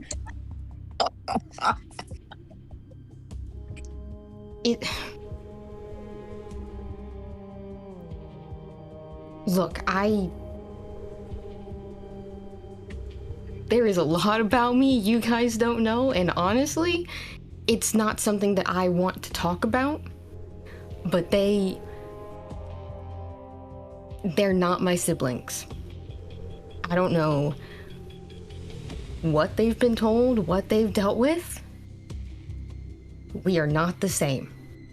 And I don't really care that they're out there right now and looking for me. I'm just trying to find my mom and Robbie. Now, That's the focus here.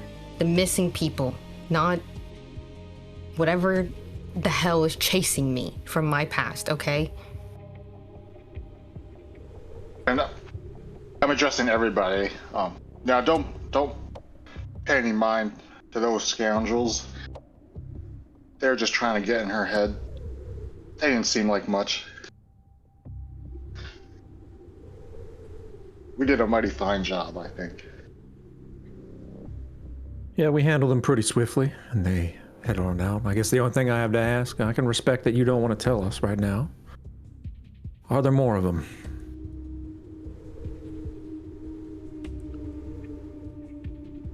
I don't know. I didn't even know that they were still... They should be dead. I thought they were dead. I see.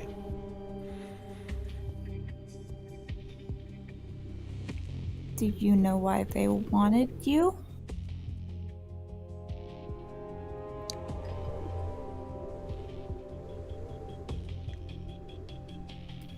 And like at this point she's like looking towards the ground, and in her hand she's pulled back out the sending stone, and she's kind of just like spinning it in her hand, basically just fidgeting with it. I have an idea. I'm hoping I'm wrong, but that doesn't matter. If they come back, we'll deal with it again. Okay. Navina, make a history check.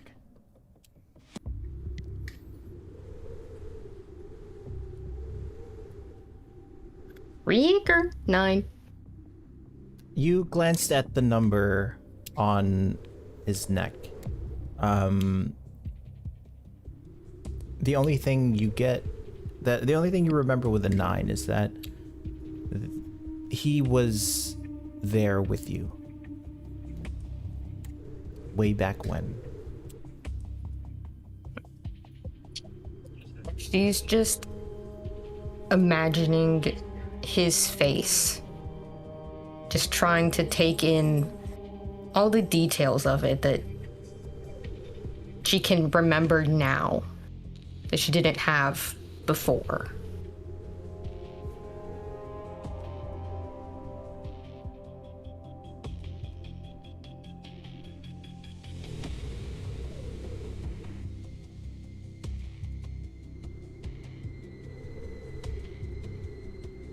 You remember She's still just...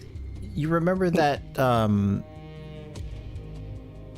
mean, I guess with the 9 you only remember that his hair wasn't that long last you saw him.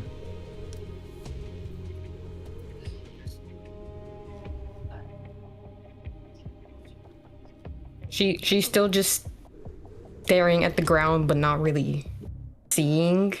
She's still just like picturing him, but just still just fidgeting with the sending stone.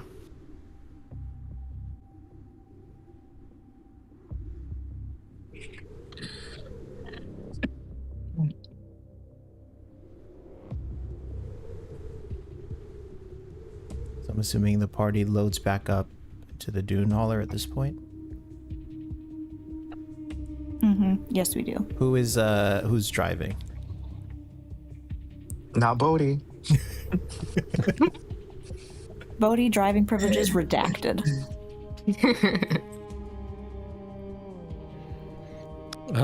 What time is? Are we still trying to get a long rest taken care of as we drive through the night, or like what's the plan? Yeah, I think we'd just go back to doing that. You're hard, winding down from all this adrenaline now. And I just like tap dance in place out of excitement. Jesus. You see, my tap dancing is getting more technical and impressive as I level up.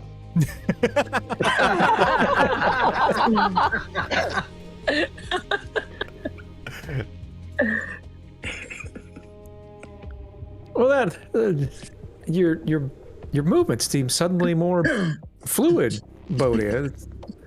I wasn't really expecting that so quickly, but wow, I'm impressed. I tip my hat. Much obliged, Helix. I must say you were mighty brave up there on the vehicle. Doing what I'm meant to do, I suppose. And we're lucky to have you. Well, thank you. I just want to know. who Meanwhile- shot me.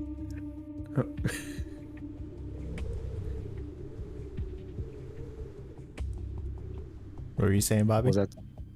Oh, I said I want to know who shot my head off. Well, none of the rest of us have a gun. Cool. I just look at Navina because I already know the answer.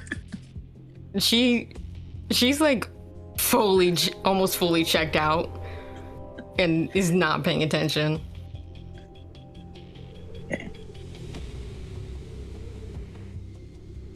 So you guys load back in.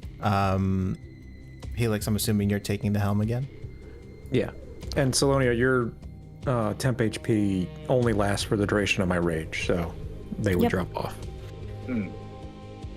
How do we just click long rest then, or No. No, Not no, oh, not yet? yeah. We just had it interrupted. You just had it interrupted. So you load back in. Helix takes the helm again, and the Dune Hauler moves forward. Yeah. So how long until dawn, roughly, does Helix get an idea? It's about 1 a.m. at this point. Okay. So this would be like Helix would drive through like first watch, basically. Okay. And then we'd switch drivers. Okay. Perfect. All right, so the Dune Crawler continues. Are you gunning it, or are you taking it slow again? Are you Sunday driving? Taking it slow. They're all wired up. Don't want any excitement. Just want them to sleep. Perfect. All right. So as you continue forward, go ahead and make your perception check.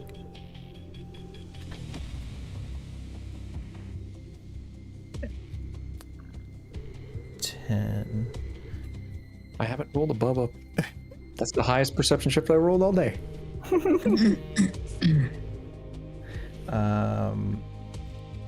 So just ahead of you, you see the canyon becomes sort of narrower, wide enough, just wide enough for the Dune Hauler to get through.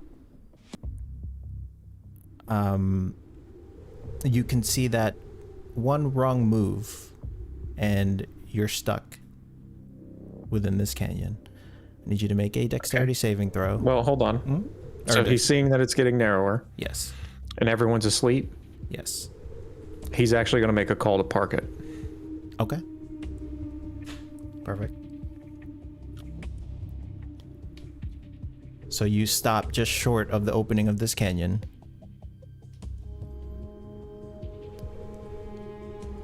Go ahead and make let everybody- a perception check for watch, as you are the only one awake at the moment. Yeah. A 9. Wow. It's Doing the great, theme. Helix. Oh boy. With everything happening and the Dune Hauler now stopped for the moment, you feel the ground sort of shaking in a rhythmic sort of feel. You see sort of rocks and pebbles falling from the top of the cliff sides. But you can't see what it is.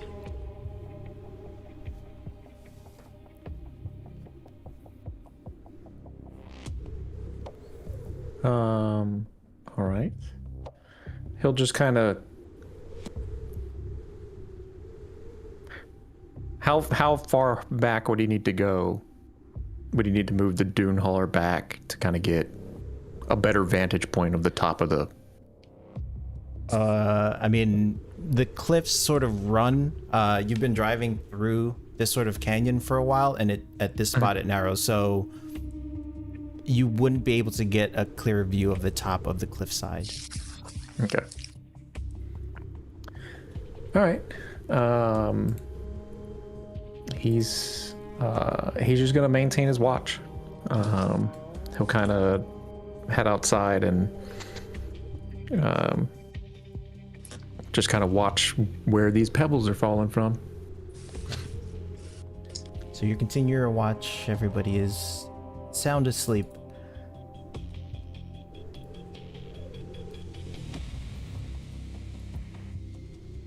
It's quiet. You see and hear pebbles continue to fall from the top, but you don't know if it's the wind or something else.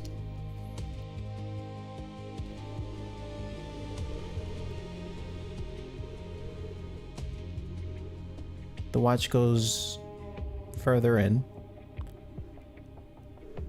You hear the beating of wings. You don't have hair. I was going to say the hair on your neck stands.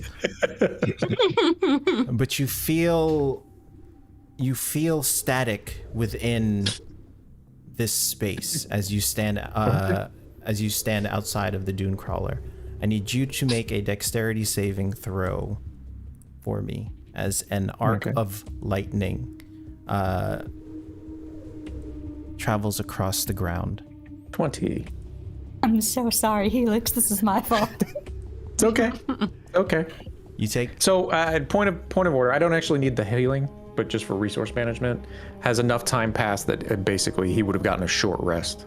Yes, you would have gotten a short rest at this point.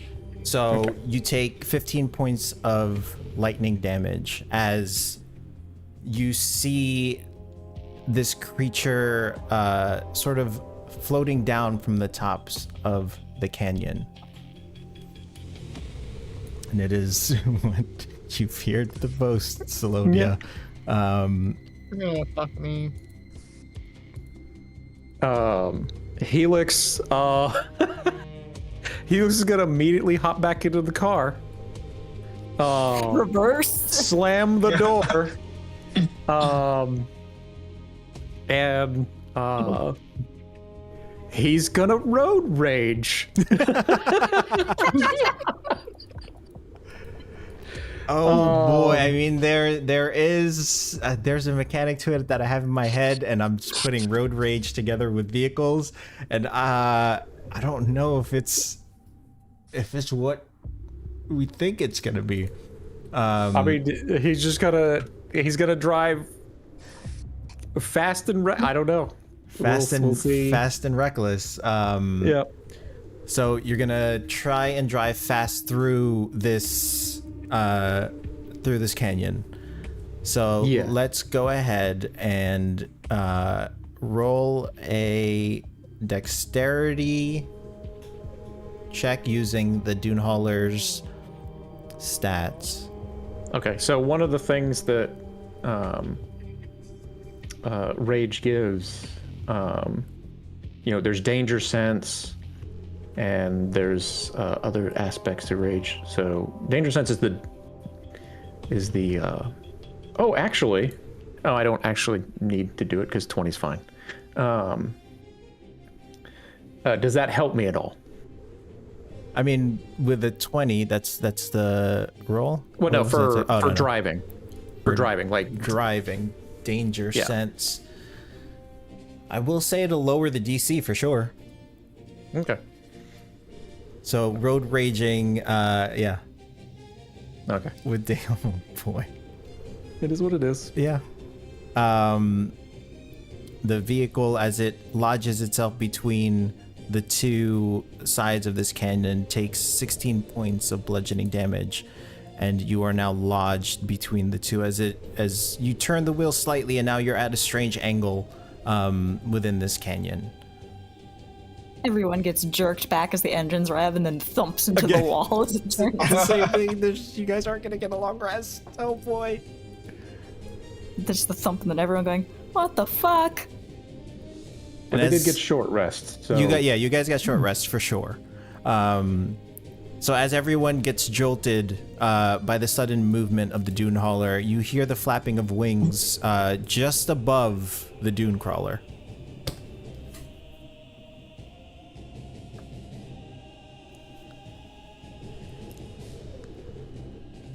I'm gonna let you guys act before we roll initiative. Let's see if you can get out of this first. Well, and he's also going to dump the temp HP back into Salonia, but it's 4 for this. Thanks, friend.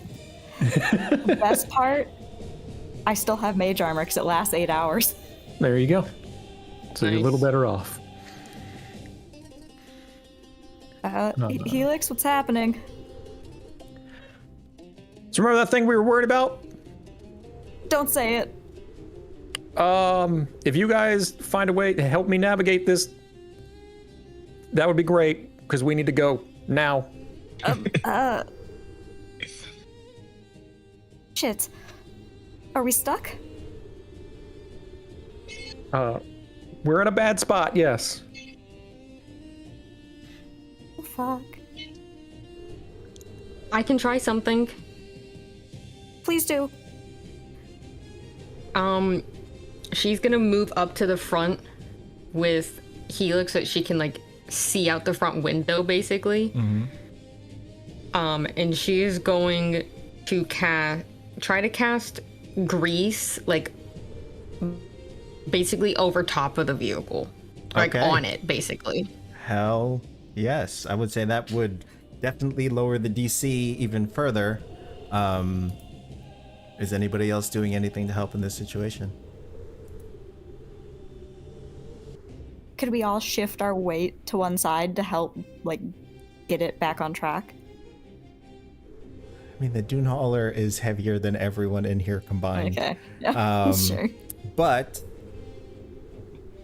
I will make it a skill challenge for everyone aside from Helix, who's still at the helm, to make just call it a general strength check. You want more successes than failures. Heave ho, everyone. Nope. So strength check from everybody, please. I also have an idea. I don't know if you'll allow it, but it's Navina. Navina. Nope. Oh boy. Well, these single digits, man. Yeah. Dice are just saying no to everything tonight. Yeah. Hold on. Strength save, Come on, roll a right? strength check. Strength check. Oh, check. Oh, sorry. Okay. Oh. Huh. I God. would say ask for athletics, but I don't think anybody here outside of me has athletics. No. Well. Yeah. You all try to shift your weight to one side of the dune hauler. Again, the dune hauler is heavy, so it does not budge. GM, Yes. can I expend my sparks to try once more with Vealing and cast to kind of supercharge my mirror image spell to like create a clone, like a double of the hauler to buy us more time to try again? Yeah. Yeah, I think that'll work. So go ahead and mark off your spark. You cast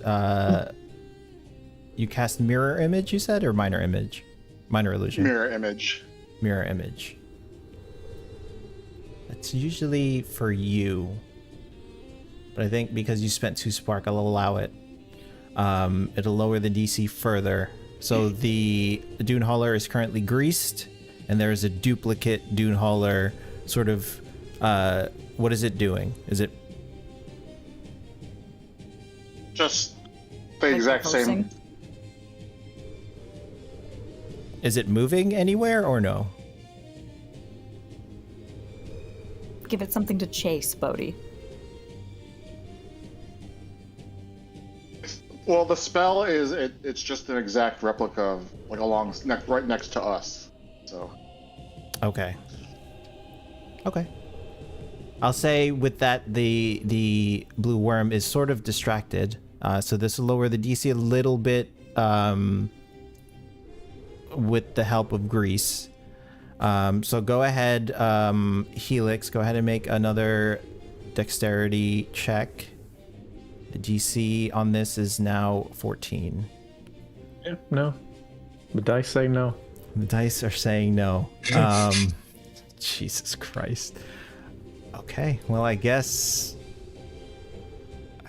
you're gonna have to deal with this dragon. Here we go again. Roll initiative. Oh.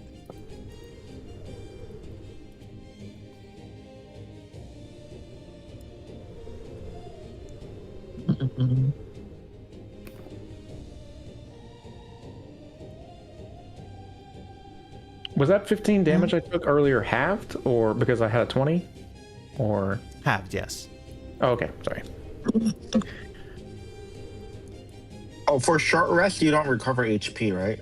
You use your hit die to yeah. heal. So you have to click off how many hit die you want to use, and then a button should appear under that says like so many d6 plus whatever. You hit that to roll it and heal, and then you hit the confirm button for take short rest. Oh, okay. Yeah, so everyone go ahead and take your short rest if you haven't already.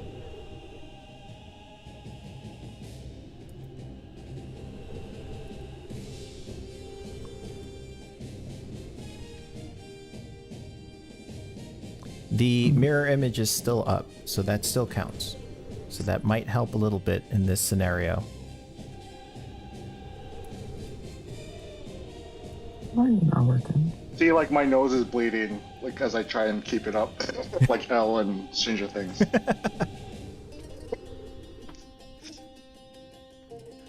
All right, so the dragon is up next, or top of the round. The dragon starts. It is going to. It's going to try and do a rending attack against the Dune Hauler.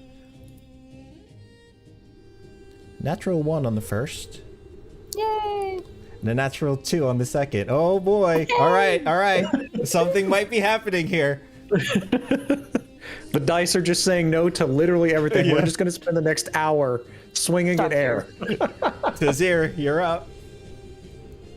Oh, I'm first? Oh, God.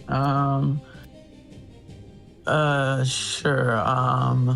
And we're still moving in this crawler, right? We're not No. outside. You're stuck right now, so you We're need stuck to in the you need to canyon. figure Oh, that that's what I'm out. saying. So we gotta get out. Okay. Yeah, you need to figure that out, and you also have to figure out what to do with this wormling. All right. I'm gonna try and get out of the vehicle. Okay. Well, let's peer out the vehicle first. Can I see where this worm is? It's right above the vehicle. It just Oh, made okay. it just made a rending attack against the Dune Hauler. Okay, got you. So I'm gonna like roll out of the van or the crawler, and I'm gonna attack. I'm gonna try and attack. Go for it. Let's see. Let's go with. So everything here is spark and dread, I will say. So if you succeed on hitting, gain your spark. Cool. 16. Oh, no, wait, not 16, 23 hits. Excuse me. For sure. 23 hits. And I get a spark, right? Mm-hmm. All right, I'll mark that. It's gonna be 12 damage. Okay.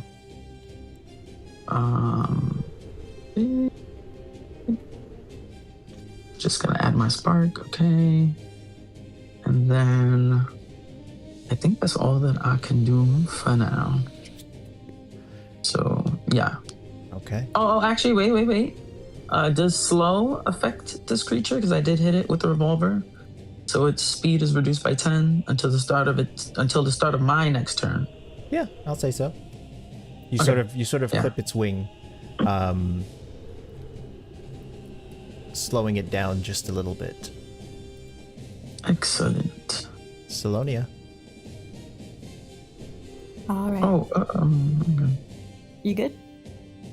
I was gonna say I have a bonus action. I'll use the my wrist die to do bite the bullet Okay. to get temporary HP equal to 1d8 plus 2. Okay. So let's do that. Okay. The dice said. Hey. I'll get 3 temporary. All right, and then I'm done. All right, Salonia. All right. She's gonna lean out the window and look up, confirming her worst fear. Mm-hmm. And with shaking hands, she's going to look at it and just go, "Please go to sleep, go to sleep, go to sleep, just fall asleep," Oh, and cast sleep on it. Okay. So, wisdom saving throw. DC 13.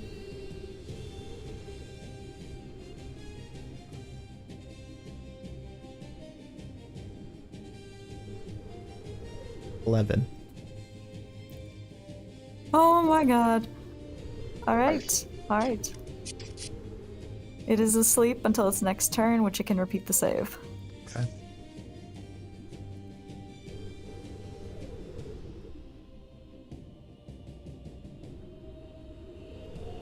As we'll see if she's gonna turn to everyone and be like, "Don't touch it! If you touch it, it'll wake up."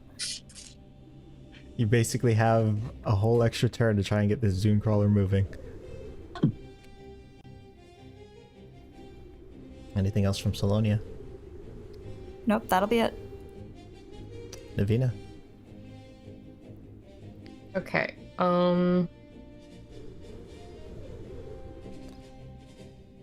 The Dune Hauler is still greased, by the way. Yes, and that. Actually, wait, let me double check my spells. No, it is. Okay, it's not a concentration spell, so I don't need to focus on it, so that's great. Imagine you had to focus on grease. I know. I just- That would be Ridiculous. funny. yeah, I'm still used to playing Druid rules where almost every spell is concentration. Having been through that whole situation earlier, and now there is a dragon, she had a weapon in mind, or a creation in mind that she has been wanting to make but didn't feel it was the right time to. But now with this dragon here, or this blue worm, she's going to basically decide, fuck it, now's the time to make this, I guess. And she's going to level up Ooh, shit. Okay. so that she can make an eldritch cannon now. One second to go through the shit here. Yeah.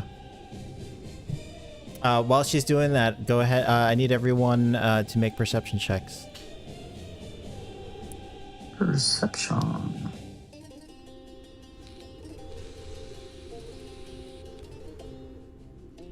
$19. 22. 22. 21. 16. Sorry, I just wasted your high rolls. You That was get on purpose. you guys. We get sparks for this? Yeah, everyone gains a spark for this. Yes. As you sort of look around and get a feel for the situation, you see what looks to be things crawling down the side of the canyon walls, down towards your vehicle.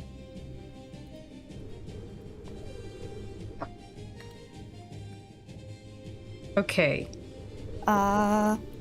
You see about four What are of those? Or these things. Oh, I can't see. I can't see. Helix, What what am I are looking at? those? What am I looking at?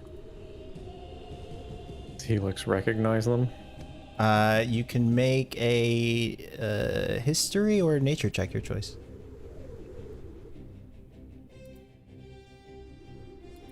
Yep.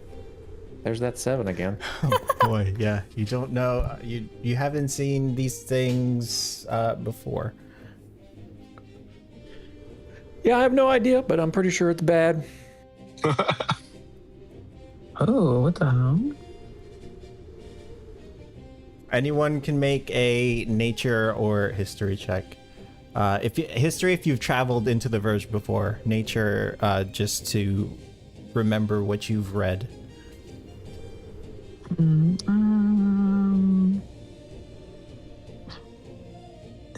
History or nature? God. Sure. 11. Bodhi and Tazir and Null, you know these things to be rust monsters. Not particularly favorable for metal things. That's what you know of them.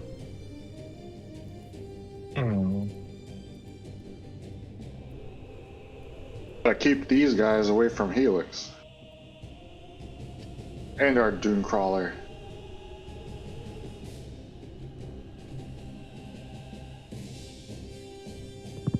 Okay.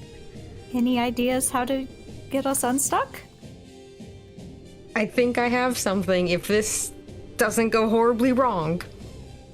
Boy. And she is going to pull out her smith's tools and focus on them to create a force eldritch cannon. Okay. The eldritch cannon is tiny because we're in a small space. And it has 8 legs like a spider. Okay. And she's going to send it to be on the outside of the dune crawler. And like from where she is, what she can see, can she tell like which side of the cannon that we're like awkwardly angled toward that's making us stuck? Yeah. Yeah, I would say you do the maths in your head, you know exactly the angle that you need. Okay. She's gonna have the eldritch cannon try to like grip onto the dune crawler with its 8 legs and then try to blast part of the cannon wall to sort of like push the dune crawler out of that angle. And like into whatever we need to get unstuck. I will say that is enough to give advantage to the driver. In addition to the lower DC. Anything else from Navina? I don't think she can do anything else. That was her magic action and having it do something. Okay. So I think that's it. Bodhi. And I don't want to leave. Bodhi, you're up. So, in a panic, I take a deep breath, try to calm down, and then call out to Helix is our driver, right? Mm-hmm. Just to confirm. Yeah. I say, hey, Helix, to get your attention. I do a spin move to grant you bardic inspiration. And as a part of that, I can do dazzling footwork, and as I end the spin, I do like a Michael Jackson kick against the vehicle.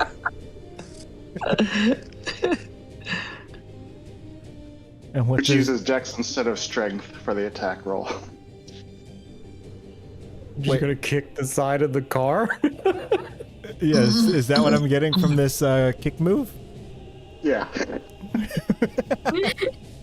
Nice. But I'm using Dex instead of Strength, so... Okay. I mean, go ahead and I guess make an attack. Or does it just do damage? I'm not familiar with that spell or ability. You can use for the attack of your unarmed strength, so it's just an unarmed strength. Oh, okay.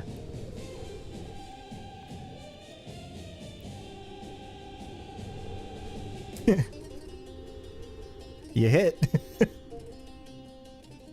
do you do enough damage past the threshold of this thing?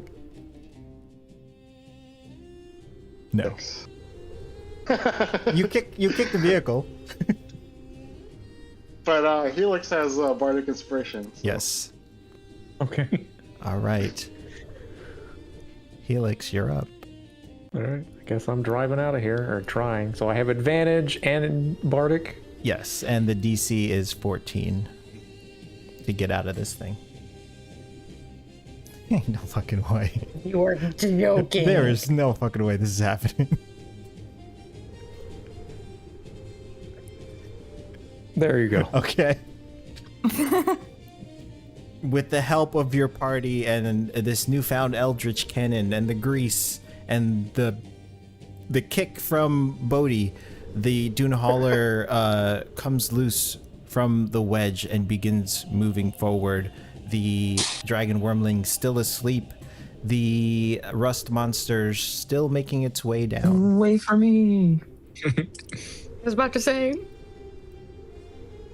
Wait, you're outside? Yeah, I went outside to shoot the worm. You might want to get back in. Yeah, you could have gotten back in for sure. Oh, okay. Can he take a reaction to jump inside? Yeah. Yeah. Also, if you want a dexterity saving throw to get back in.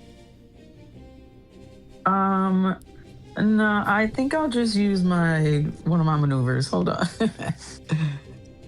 I don't want to risk. Fine. actually, Null, you feel the as you go to go outside, you kind of feel Helix's hand kind of start dragging you back. You gain 7 temp HP, and you get the urge that Helix is like, "Hey, we're leaving." And with a 21, you get back as the Dune Hauler tears forward. And you make your way forward. The dragon is still sleeping. Is that a spark? That is No, that is not a spark. Okay. That took a lot, yeah. But that is temp HP. Yes, you do have 7 temp HP. Do I add that to my 3 that I already have? No, it replaces it. Replaces it. Oh, okay. Doesn't stack. 7. Excellent. All right, the Dune Hauler tears forward. Can these things keep up? Also, Helix will, as we get moving, he was like, "Anybody else want to take the helm? I've got an idea." I can. All right, we'll swap then on your turn. Hey, anything else from Helix? That's it for him. All right, Null, you're up. All right, so I see the sleeping dragon and the creepy crawlies coming towards us, Yes. and getting flashbacks from those 2 doofuses. I start getting a little anxious. So I choose to cast Bless on a few of our team members. Okay. Just so maybe the dice will start saying yes to what we want to do. So I will cast Bless on Tajir, Navina, and Helix. Thank you. And my blessing words are, fuck them up. I bless thee to fuck them up and save our asses. Hell. The cleric of violence. Yes. Anything else from Null? And that action levels me up. Okay. Hell yeah. He's becoming more in tune with the violence. So at Violence level, is his answer. at level 3, I believe you pick your domain as a cleric. So yeah, take your time. You have a full round until we get back to you. So this guy is gonna move down ever so slightly. So So you guys pretty much have a turn to get the fuck out of here. That's that guy. This guy's gonna move down. The dragon will wisdom save to see if he wakes up. Is that at the end of his turn or the beginning? It would be at the end because he has nothing else to do.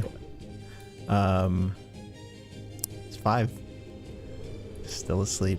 All right, he fails, and if he fails the second time, he's unconscious. Oh, okay. He's just in a deep sleep now. He's in a Yep. coma. Sleepy in a coma. dragon. All right, a rest monster moves up. They are closing into the dune crawler. Tazir, And you're yeah, up. he no longer is making saves. He's just straight up unconscious now. Okay. Excellent.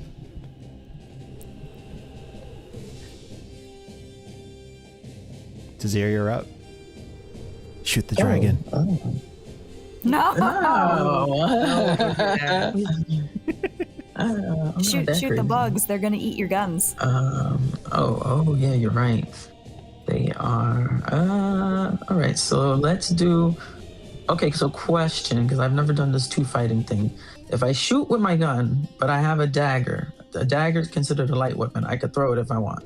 Yeah. Okay. So let's do a. Let's fire off this gun at one of the. Crap. Which one? Oh, it hits? No, it doesn't. But which one were you firing at? I can't There's see the map, purple, so purple, whichever yellow, one. orange, and blue. Let's do Blue the is the blue one. furthest. Blue is the furthest. Okay. All right, let's do the blue, but because it says that I missed, I will use. Hold on, I will use something to help with that. Where is it?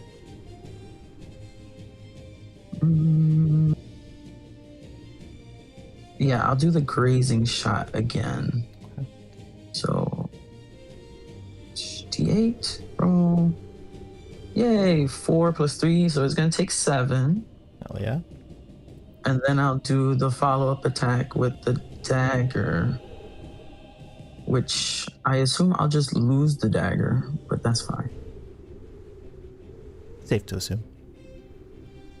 Ah, crap. Never mind. You lose the It's gone dagger no matter for what. no reason. You just throw it into the canyon. Well, that will be it for my way. Yeah, that's it. All right. Sure. I don't have much else. What does blind sight do? Because it doesn't tell me. It just says that I If get you click it, blind it sight. tells you. Yeah, blind sight. Because You can. it's under the maneuver blind fire, so it just says blind sight. I can't see anything else. You can see. There should be a range on it. Oh, it's telling me 30 feet in the description of blind fire. Blind fire. Yeah, that's the maneuver, but it doesn't tell me what blind sight. Blind sight just lets you see something within 30 feet of you. You just know what's within 30 feet of you, regardless Yeah. of whether or not you can see it. Basically, you okay. you know it's there like Toph from Avatar. Yeah, it's Oh, about to okay, become okay. really relevant after my Relevant, turn. yeah. Yeah, it'll be relevant after my turn. All right, that's fine. So yeah, that's all I do for now. Okay. Salonia. All right, she's gonna switch places with Helix. Okay. And is that my action, or do I have one? No, you still have an action. You can move. Well, yeah, I would drive Yes. the dune hauler. Well, as he's as you get ready to drive, he's like, "Give me a sec to set up, and then take off." Okay. And she's gonna give him a second, then she's gonna take off. So would that be holding the action? Yeah, of driving? that would be holding the action of driving. Okay, so she's gonna hold action until he does whatever he needs to do. Perfect. Okay. This one is gonna creep up. Navina. Okay. So it's my. Okay, so Eldritch Cannon is a bonus action, so she's gonna take her action first.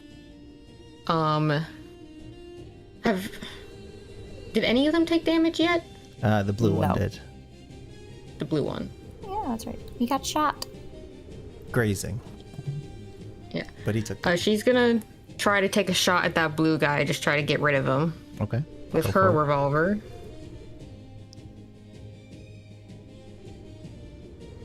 16? 16 hits. Sweet.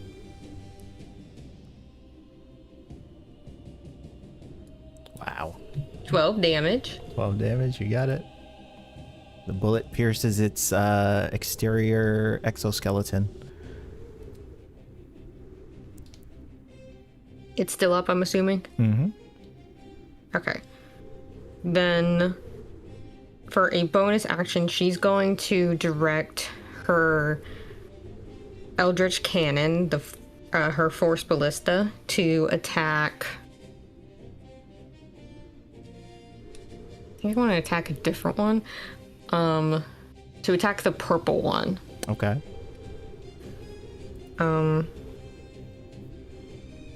I don't know why, but my page has the Eldritch Cannon set to Flamethrower, and I can't figure out how to switch it to the Force Ballista. But it's a +5 to hit, so can I just roll a d20 and we add 5? Yeah. Okay. Yeah, it uses your spell attack, so you can just roll it from the spells tab. Can I? Oh And yeah, there's, it like- does. Yeah. Roll. I just want to roll. Oh, that was a shitty roll. 8 total. 8 total. Your Eldritch Cannon rakes the side in betwixt the yellow and the purple, missing. That's fair. Since it's a force blast, does it cause like any rubble or anything that would maybe hinder their movement a little bit? Not large enough. They would have probably maneuvered around whatever crater your cannon made. Wanted to ask. Never hurts. Anything else Yeah, I from think Davina? that's all she can do. All right, Bodhi, you're up. Yes.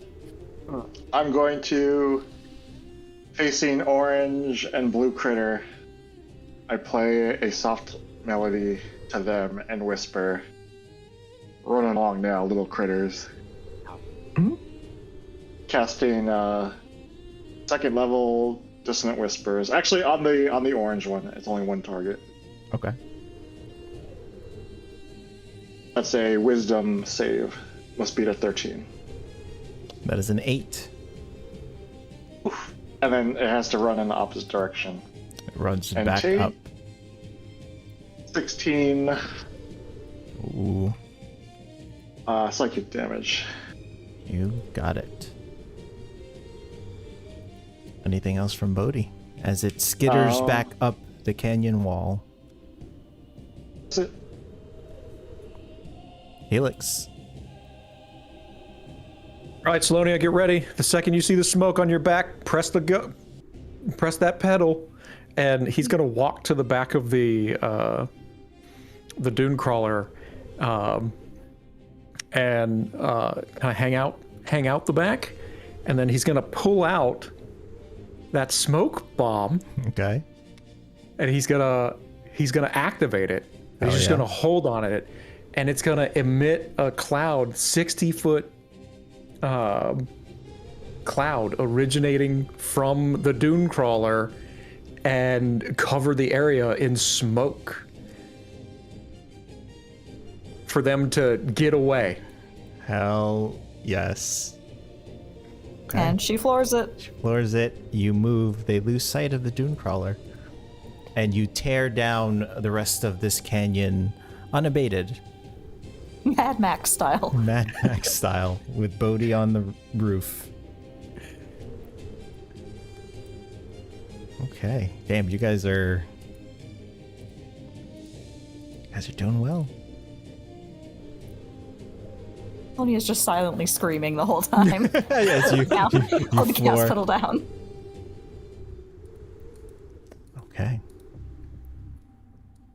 and you easily outpace these critters. The sleeping, unconscious dragon slowly disappearing from view within the canyon behind you. And you continue forward.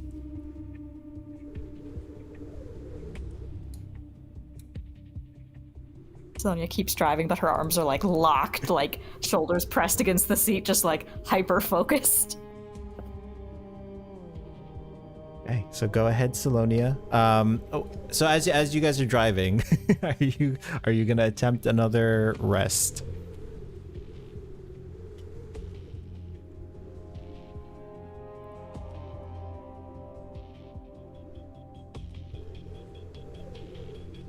Far do we want to get away from this situation before we try to settle down? Salonia's gonna keep driving no matter what you guys decide, because that was her worst fucking nightmare, so she is leaving.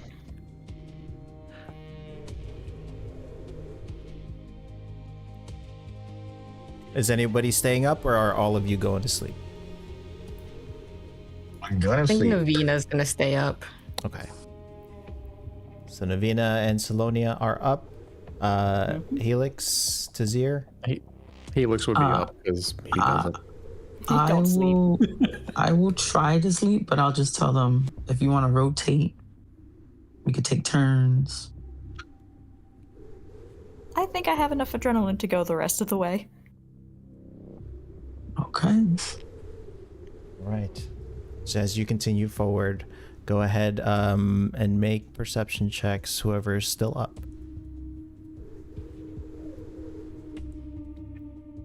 Oh, come on. A 6. Jesus. A 5. My God. 14. Helix. As Salonia is driving, you see that she's moving at a very decent pace. But ahead, you see another narrow passage.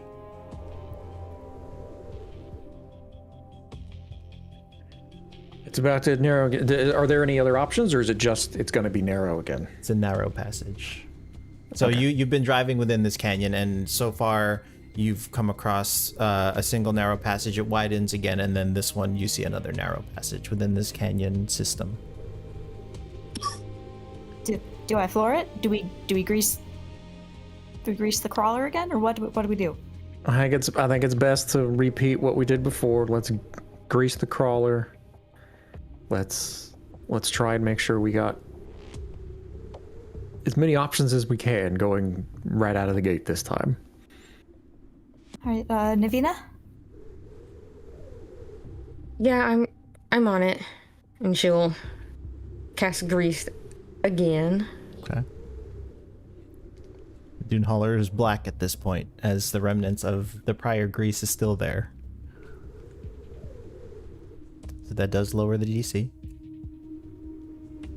And she's flooring it a bit. Okay, go ahead and make your dexterity check. Is that with mine or with the dune crawlers? Dune crawlers. DC is 14. Dune crawler's a +1, so It's not agile. Why is there a +1 and a +3? That is a the save. Oh, gotcha. Ooh. I will say, since Helix was in this situation before and he saw it, go ahead and roll with advantage. yeah, he would be helping. He's your navigator. It's much better. That's a Natural nat 20. You get through with no issue this time, carefully maneuvering it. Your arms are locked. Your chest is pretty much at the steering wheel, and your eyes are wide as you navigate through this narrow passage. Just keep breathing. That's the key. It's actually rather smooth. You navigated those rocks and dips rather deftly. I think I realized something, Helix. The one What's thing that? I'm good at is running away from things that scare me. I could definitely see how that would be something to be good at. It was some good driving. You continue forward for another 2 to 4 hours. Go ahead and make your perception checks as you head into the next leg of this trip.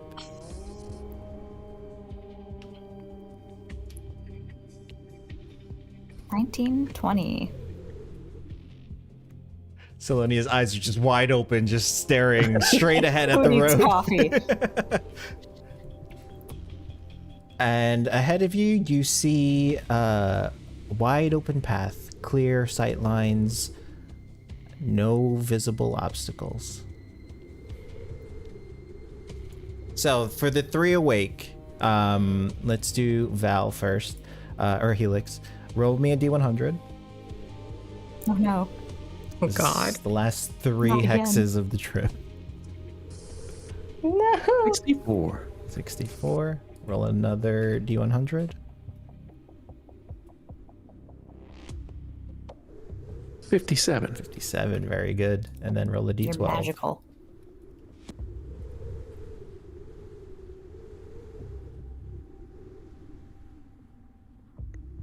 Six. When it comes to these, you never roll below 50%. Yeah. This is the one thing it wants me to do, I guess. Yeah. That and hit people. Yeah. Navina, go ahead and roll a D100.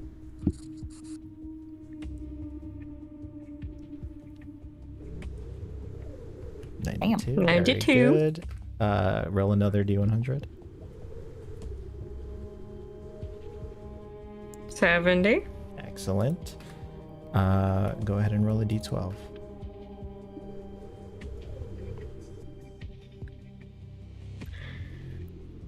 That was almost a 4 again. That would have been funny. It barely tipped over to 3. And Salonia, go ahead and roll a D100. All right. 41. Okay. Give me another one.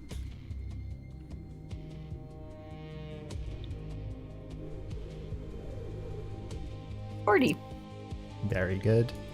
And then roll me the final D12. Of fucking course. I only roll 8s and 11s on these, apparently. Okay. So the next leg of the trip, go ahead and make your perception checks. We've done a lot. We've been traveling long enough for a short rest, right? Yes. I will say you've probably been traveling long enough for a long rest as well. So everyone within can take a long rest, even the ones that are awake.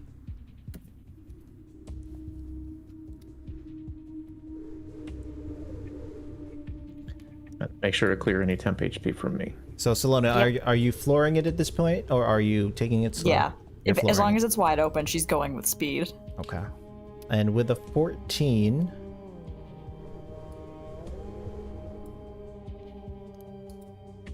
you see ahead of you, within the gorge, you see it again. The canyon narrows once again. Oh, come on, guys. It's open, it's closed, it's open, it's closed. Navina, you're on deck. What? What's going on? Grease. Oh, okay. Yeah, got it. Sorry. She'll pop out of her seat real quick and cast it again. So you grease up the vehicle. Go ahead and roll with advantage since you saw it before you got to it.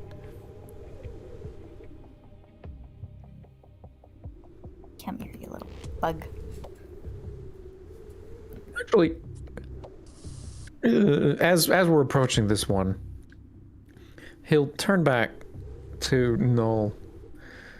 Hey, Noel, you seem to have indicated that you could see things from outside when you were inside before. Can you check the canyon in front of us? Sure. I go back to my yoga pose. And I guess this time to be extra dramatic, I roll my eyes to the back of my head and You can do that on command? and I cast Elevated Sight. Okay. So yes, you do see ahead of you a narrow canyon, and just a little bit past that, you see it's wide open. Okay, so it's all clear. No monsters, no demons, no dragons, no rocks, as far as I can tell.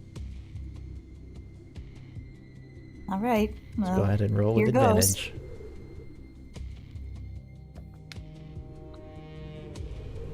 advantage. Dirty 20. Nice.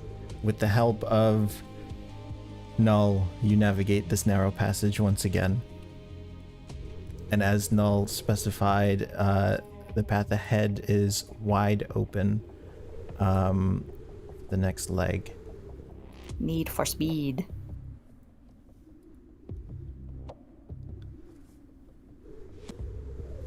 And for the last leg of the trip, just to give you guys an idea of where you are. As you prep that, Salonia is not looking away from the road. She's just going, did we pack snacks? Does anyone have snacks?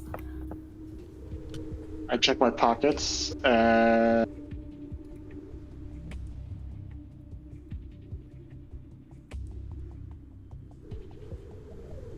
was Karm's inventory? Never mind. Sorry. Arms inventory. You have deer jerky, Interdimensional pockets. pork jerky. You had good berries. So that is about where you guys are at this point. You have one more hex to go, but then you have to make a decision. Do you brave the Oxid Ridge and whatever threat lies within there? Or do you brave the dunes of Hatinori, where you know Veilstorms are frequent? I vote we brave going through Oxid Ridge. Don't disagree. If I remember right, that's a pretty quick trip through that. Then we find out what's in the Glimmer Void.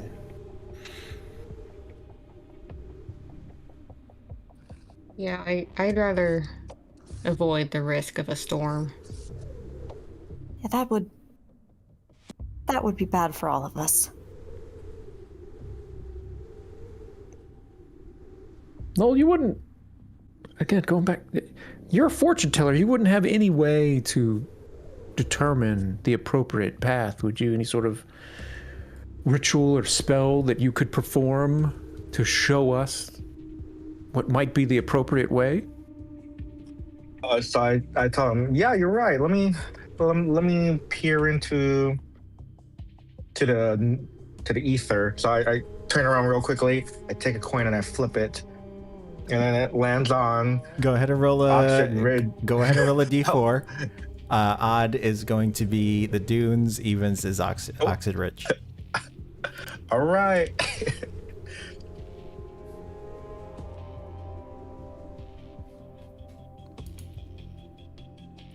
Wait, so which one's even again? Oxid Ridge. Oxid Ridge. Okay, perfect. So I flip the coin, comes out heads, and I was like, and then I turn around and tell them, the gods have told me that Oxid Ridge is the best path.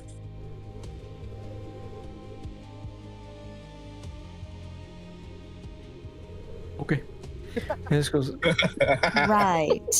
The gods. He looks in and see him flip the coin. So, all right. Well, it appears we have the favor of the gods, folks. Oxid Ridge it is. Right. So you make your way. You stop at the border of Oxid Ridge. Everyone can take their long rest if you haven't already, and we will take a 10-minute break there because I have to use the bathroom. DM do privilege. I. Okay, be right back. All right, we'll be here. I will refill my drink.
I'm back. Cool. You. Wait, when did Noel level up? When he casts Bless on everybody. Oh, that's right.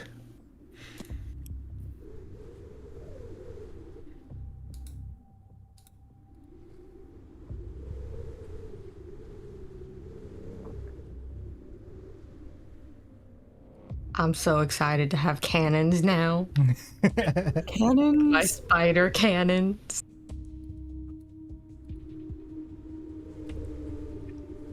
So who hasn't leveled up yet?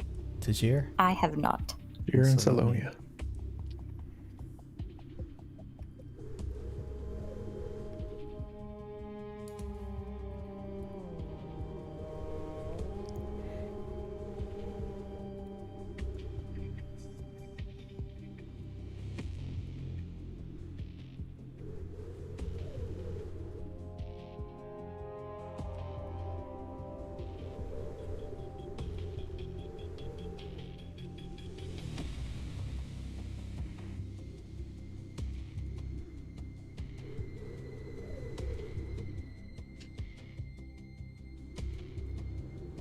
Two, three, four.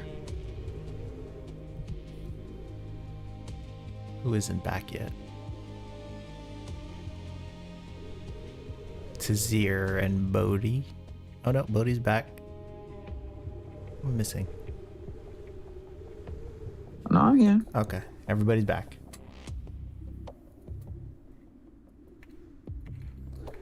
Okay.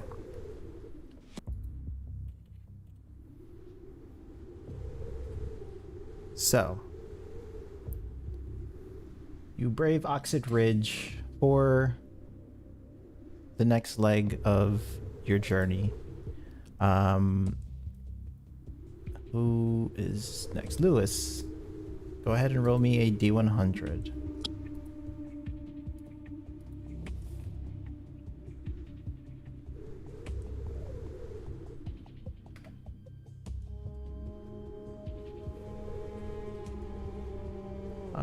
Give me another D100.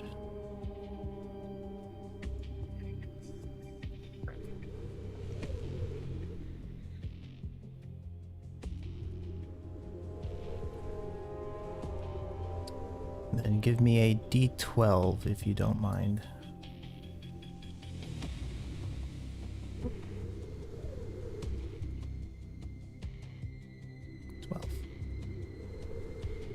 Fantastic. Okay. So you journey into Oxid Ridge. The environment around you, again, is made mostly of rusted metal, jagged spires of rock, and arching stone dominate the landscape here. The sand is, what you can tell from the inside of the dune crawler, is made of rusted bits of metal and also glass.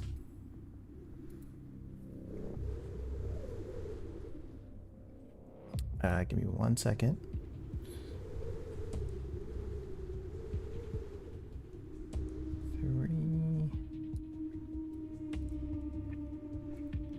And Salona, you are still at the helm, correct? Yes. So as you venture through Oxid Ridge, go ahead and make a perception check. And whoever is up and actively looking around, you can go ahead and make a perception check as well. 8. Oh, More Navina. Oh boy, Felix. Oh no. Nina's boy. up and she's seeing shit. Oh no. Who Did has a I roll? say no? Bodhi? Bodhi, help! Bodhi Tazir. 14. Better. You could say you're not paying attention. That makes it funnier.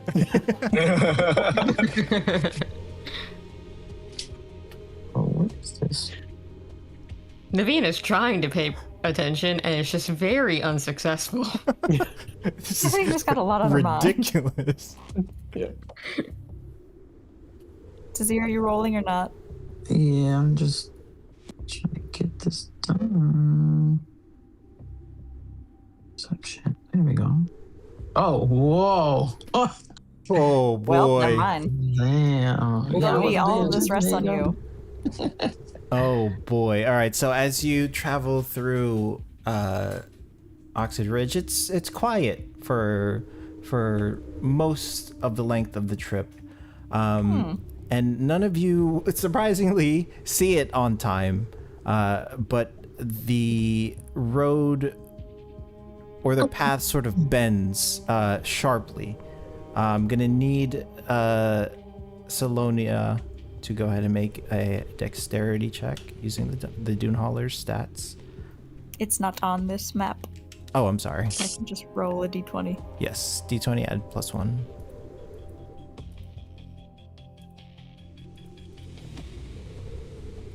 That's a 10, folks. Oh.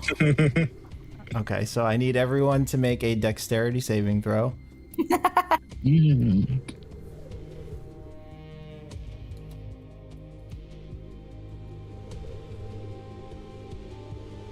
Kind of rolled that before. That's There seems to be 9. some sort of bell curve happening here. No, Navina, Bodhi, you react, Helix, you react fast enough. You grab whatever you can grab onto. Salonia, you can't brace yourself fast enough. Neither can you, Tazir, as you sort of bang your head against the glass, and Tazir, you're thrown against one of the walls. The Dune Hauler takes 17 points of bludgeoning damage, and you both take 3 points of bludgeoning damage. One moment.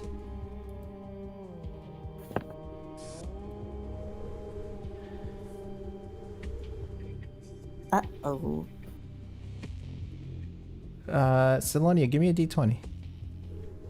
Oh boy.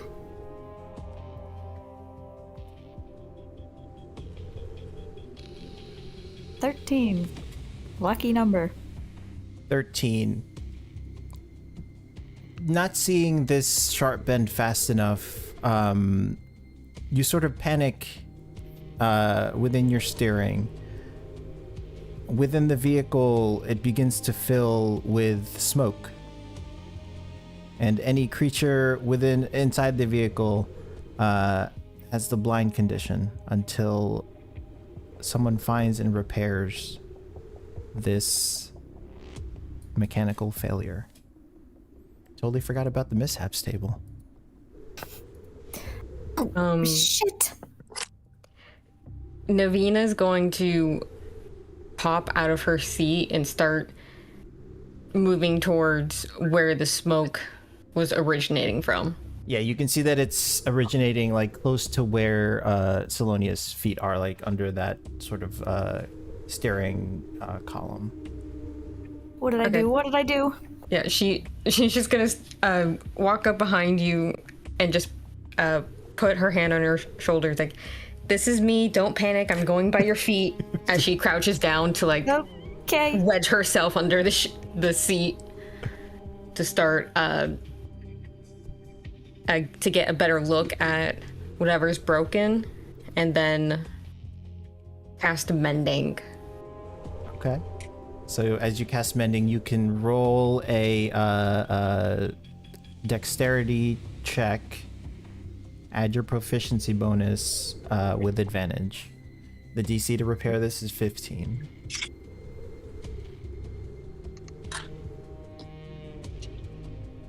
15. It takes you a few seconds, but as you continue moving forward, you find you start taking apart the steering column, and you find the source of the smoke and quickly patch it up as best as you can. The smoke clears from the interior of the Dune Hauler, and you continue forward.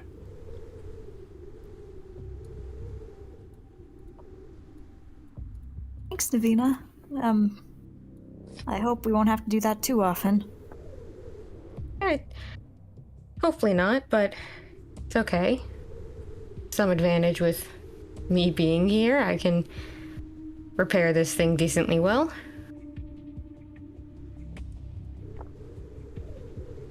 So, what got you into fixing stuff? Like, why do you like it?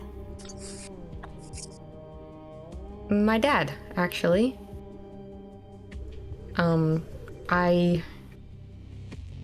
When I first met him, I was kind of shy. So I didn't really talk all that much, but I wanted to be near him. And so he would let me sit down in the forge with him and just kind of watch as he worked.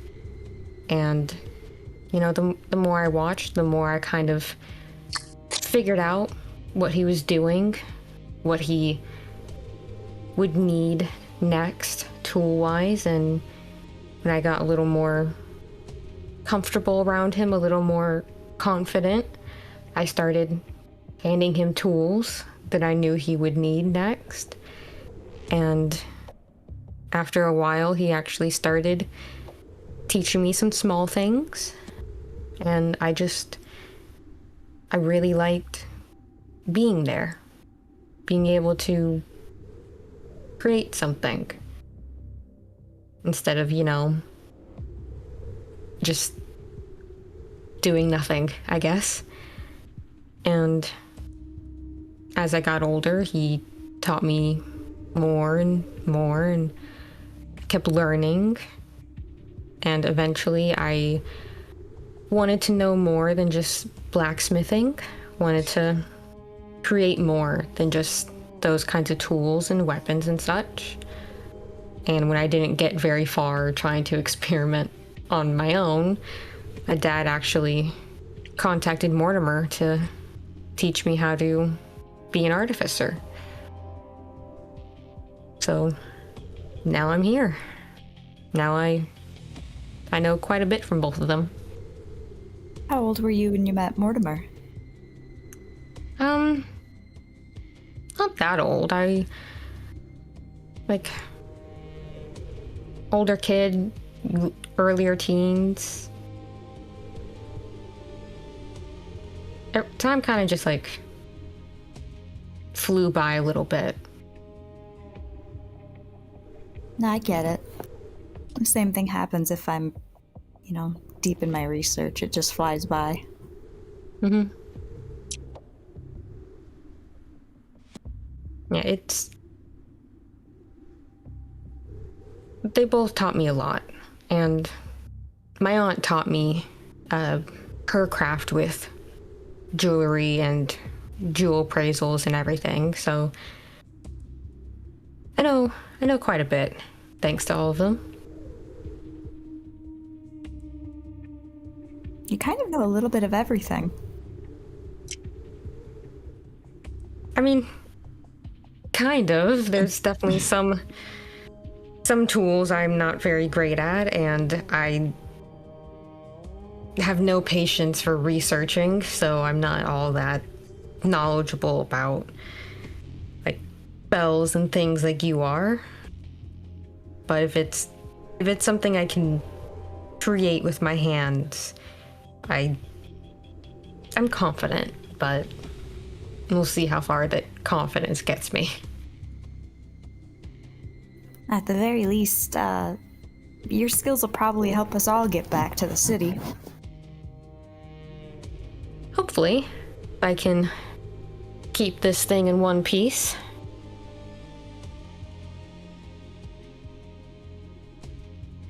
Let's hope we all keep it in one piece and not crash it again. It's okay. It wasn't a bad crash. It's not like we went off the side of a cliff or anything. Don't say that out loud. Yeah. As you too late say now. that, you cross into the Glimmer Void. The environment around you is almost alien. Everything looks to be made of mirrors and glass. Just to the south of where you are traveling, you see the dunes of Hatino Free. You are getting close to where Null thought he saw crash site. Okay, Null, are you... I don't know how you do this. Are you picking up any signals? Well, I don't pick up signals passively. I have to go looking for them. Okay, well, can you go looking for them? Sure. So this, I will cast Elevated Sight, but this time I get into like a contortionist yoga position, and then Oh my god. roll my eyes back, and I'm like shaking my head and making noises for the flare, and then I cast Elevated Sight. Okay. So go ahead and make a perception check with advantage using your elevated sight. A perception check. And as you're doing that, Bodhi, give me a D100. Okay. Let's see. With advantage, Null. Oh, do I reroll a second time? Yeah, you roll one more time. Oh. 13.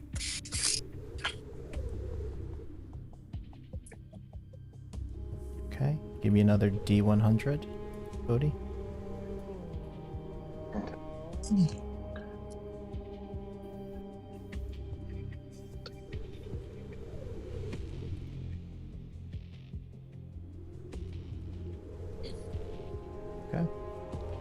So you continue moving forward. Null, within this space, you don't see anything just yet. And you continue moving forward. It is mostly flat within the Glimmer Void. There's not much terrain to look at. It's like if you're looking at like the Utah salt flats when it has like sort of shallow water on top of it.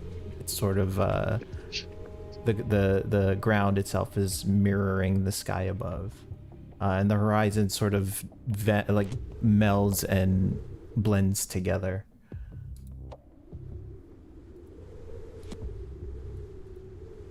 Okay. Tazir, give me a D100.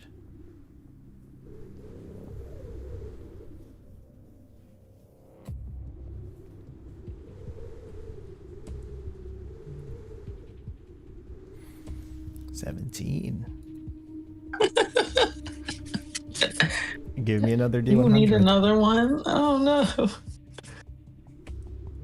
Here comes the dragon. He's coming back. Okay, 74. 74.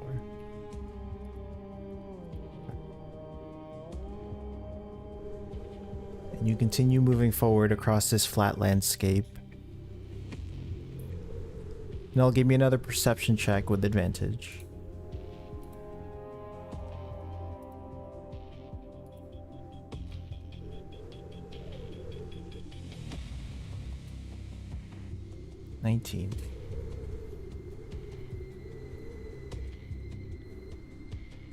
On the border between the dunes and the Glimmer Void, with your elevated sight, you spot something in the distance. Something embedded into the ground. There's no smoke, there's no fire. But you see something embedded into the ground, and you see what looks to be tents around it. Who's currently driving right now?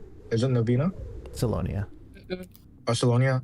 So I tell Salonia, right up ahead, I see what you just described with something embedded into the earth and tents. And then I say, could that be a settlement? Are there other people here who aren't robotic demons? A settlement, or is it another expedition? Oh.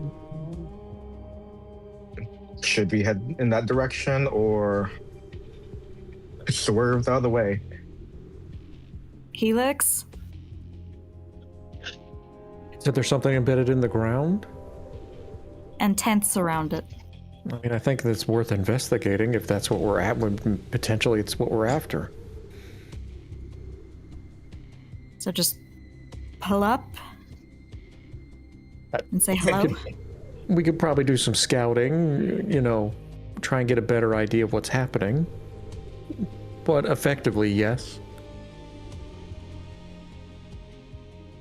Okay, well, Null, tell me when to stop. And then I go on GPS mode and point them. GPS. Point everyone to the right direction. So as you get closer and closer, we'll keep that dirty 20. You see that the thing embedded into the ground looks to be a crashed sky carriage, and the tents that are around look to be remains of a Sakari settlement. You see from this distance that you're at, you see what look to be bodies littered around, you think? So as we get closer, I tell the group, the tents, the settlement, I think they may be ruins. I think I see bodies scattered all over the place. Should we still keep going? There's bodies? But you said there was a crashed airship or a crashed... Oh yes, air carrier? Sky carriage. Sky carriage. I mean, there may be people that need help there.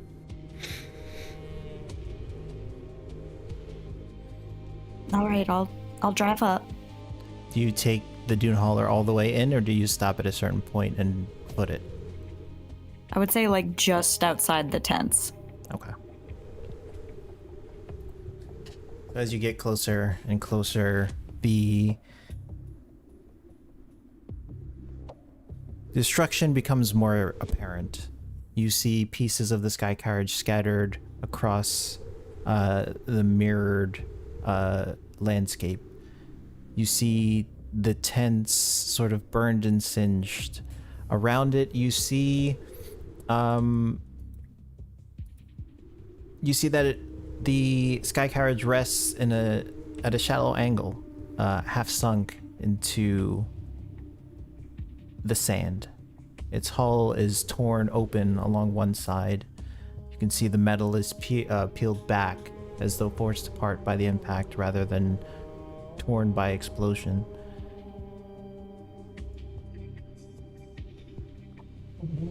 You see that as you get closer, you see that the ground beneath the carriage has melted and cooled into strange crystalline structure, threaded within the crystalline veins that radiate outward and then stop.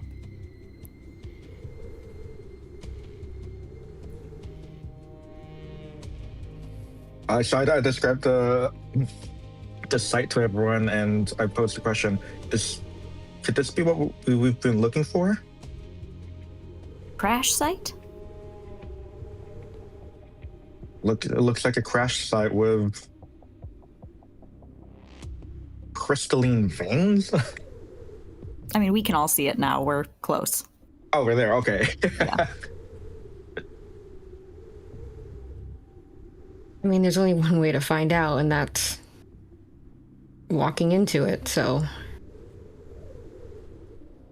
Navina will get up and go towards the back to open the door. Okay. So you exit the dune crawler. As she exit, her cannon that had still been on the outside of the crawler just in case, like, jumps down onto her outstretched hand and then sort of wraps its legs around her wrists. Oh yeah. Is anybody else joining Navina? Yes, Helix would head on out with them. Salonia will follow as well, but cautiously approaching. Yeah, I do think that Helix would probably be point. Okay. I'll follow. I've cautiously followed too, but back of the line. Okay.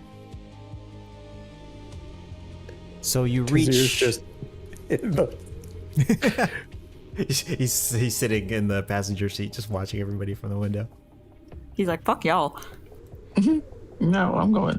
Okay. Okay. So you're all moving towards the crash site. As you get closer, you reach the outer edge where the tents collapse into the sand. The fabric isn't torn by wind or fire. It's pristine, just fallen. Not like what you saw earlier. No. Scattered around the camp, you see supply crates still open, contents spilled but untouched. You see dried meat, you see water skins, you see traveling gear. You see a child's wooden toy, half buried in the crystalline sand. You see what looks to be a cooking fire, cold, stoned, arranged in a circle, half prepared meat still in the pot.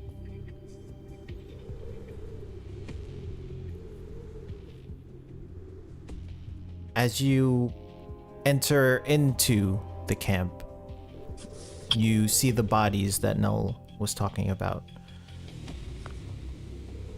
They're arranged wrong, though, like they weren't scattered by impact or blasts. They're posed. You see a Sakari woman kneeling near the cooking pot, hands reaching towards it. Her face is holding an expression of peace or wonder, you can't tell. You see that her skin is of porcelain quality, too smooth, too perfect. You see thin cracks along her arms, like crazing in fine pottery.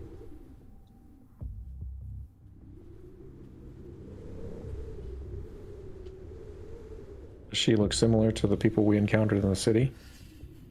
Indeed, except her head is not wrenched back.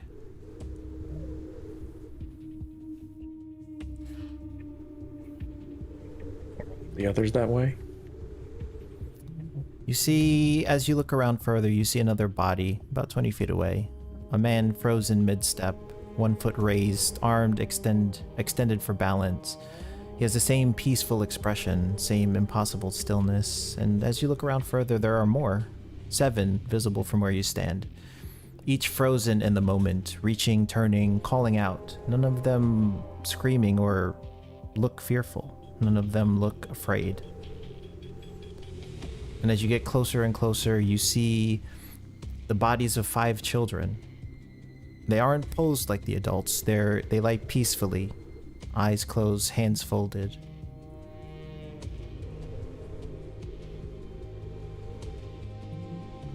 What on earth happened? Do the children's bodies look the same? The porcelain effect and everything? You can make a investigation or medicine check if you'd like.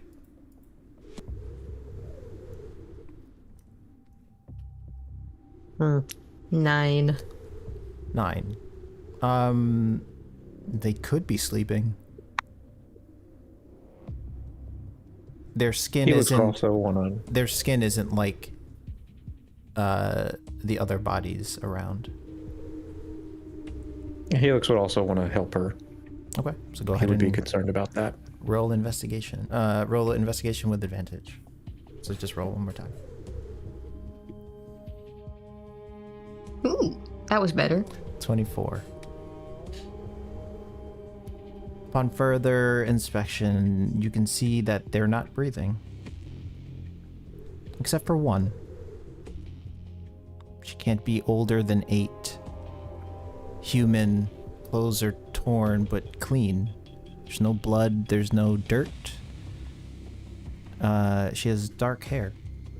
And as with a 24, Navina, as you look at this child in particular, you can see on her collarbone the number 88 tattooed.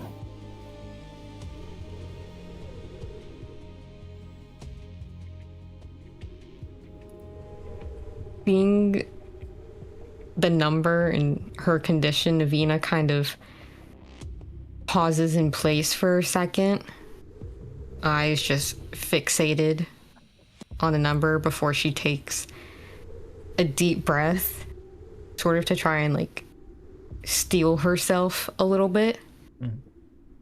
And she slowly walks forward to like, are the children like side by side, or is there space to like kneel down next to her? There's space. They're sort of arranged in a sort of a wide circle. Okay. Yeah, she'll kneel down next to the girl, and as she goes to sort of place her hand on her shoulder to try and like shake her awake, she'll pause right before she does, and grimacing a little, she'll use her other hand to ease inside her pocket and have a hand wrapped around her dagger with reluctance, but just in case. Okay. She's like, I really don't want to have to use this. So it's going somewhere else. Before she does fully put her hand on the girl's shoulder and gently try to shake her awake. As you make contact with the girl, she doesn't seem to wake. She is breathing, she doesn't seem to wake, but as you make contact, the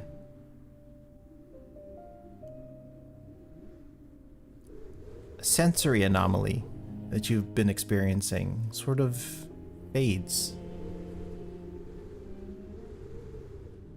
Oh.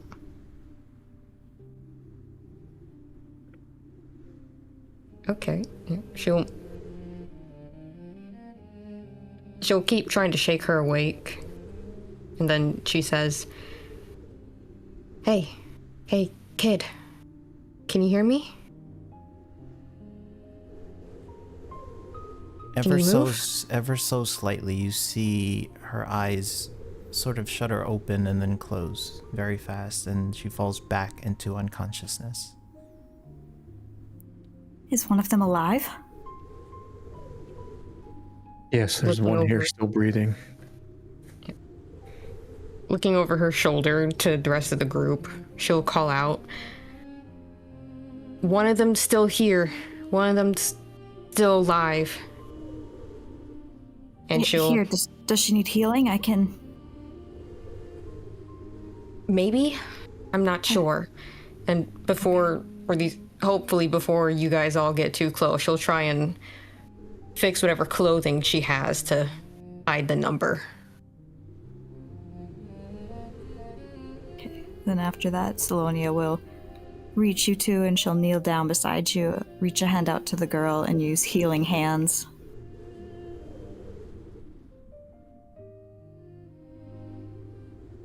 Seven, as you reach out, Salonia, you can see that her breathing becomes a bit calmer. And your vertigo or imbalance sort of fades as well. That's strange. Do you feel better after touching her too, Salonia? Yeah. That happened to you? Yeah, I wasn't really focusing on it, but yeah, I can see better now. I'm not really sure why she seems to be the anchor for that effect, but... And why is she the only one alive? I don't know. Can you make any sense of what's happened here, Navina? Not yet. I think we need to take a longer, deeper look. And then she'll call out to the whole group. Who's been experiencing effects again since that light?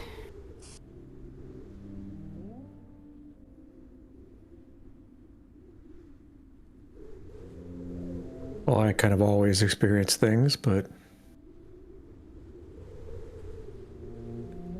I suppose. This is gonna sound a little weird, but try just touching her. Gently. Well, I had planned to do so to take her back to the dune crawler, so I don't really want her lying in the sand here. So I was planning to pick her up. That should be fine, but I think she's somehow tied to whatever we've been experiencing, the sight, the taste, hearing. Do you all of think that.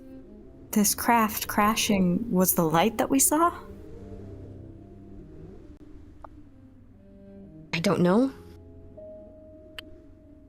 I mean, they crashed. That much is obvious, but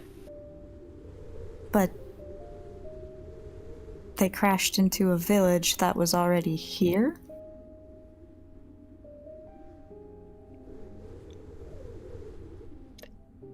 I don't know yet. But whoever's had a sensory side effect since that light, maybe see if touching her gets rid of your effects too, so that we don't turn into statues. But I'm gonna take a longer look around here, see if I recognize anything or anyone, try to figure out what happened. Okay. The Salonia is also going to start casting detect magic around the wreck. Okay. And Helix will walk over to the girl and pick her up. Okay. And as you pick her up, you feel whatever was going on with your crystal. Since the storm, it hasn't felt quite right. That feeling sort of vanishes, as well as you feel Like I'm holding Mira. yeah.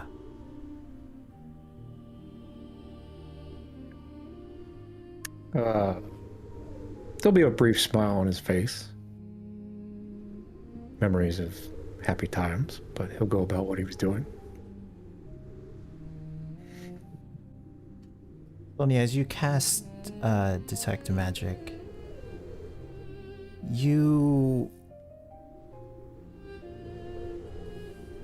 what you mistook for crystal formations as you approach, you can see that they are organic, smooth flowing structures that grow from the ground like coral or bone. You feel a sense of something, but it's not a school that you're familiar with.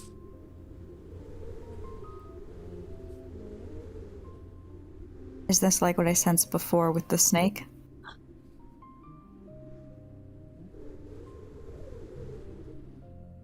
Yeah.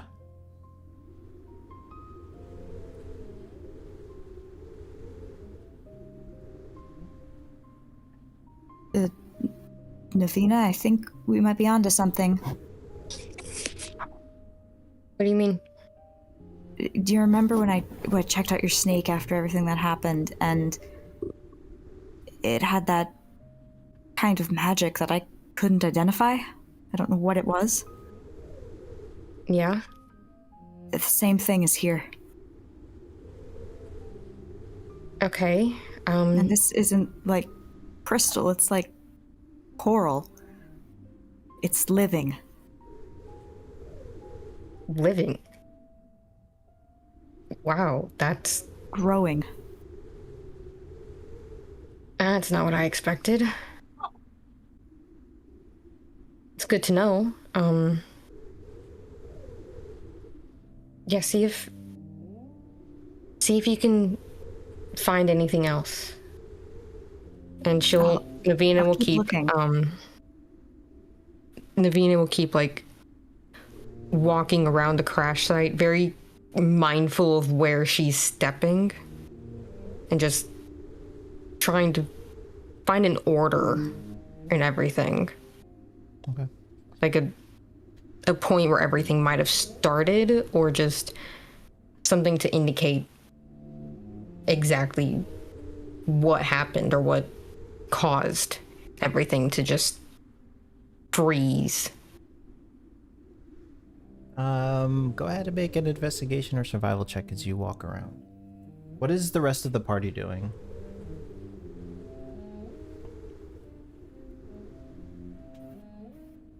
Ooh, 21. Helix would just be standing next to the children. He would have, and just holding this girl, kind of just observing. Okay.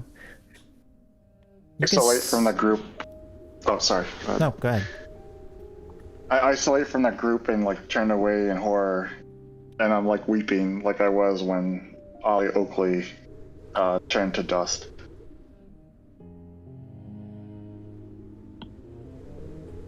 What are Tizir and Null doing in this moment? I'm just walking around searching for any potential survivors to see if I can heal them, but so far, no luck.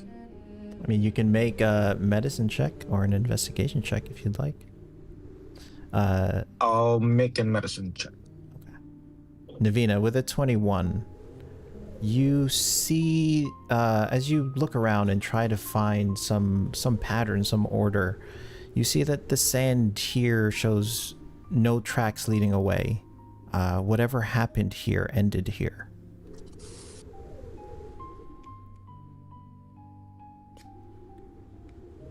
Does she recognize any of the faces she sees? No. I guess with the 21, you would know that these are Sakari nomads.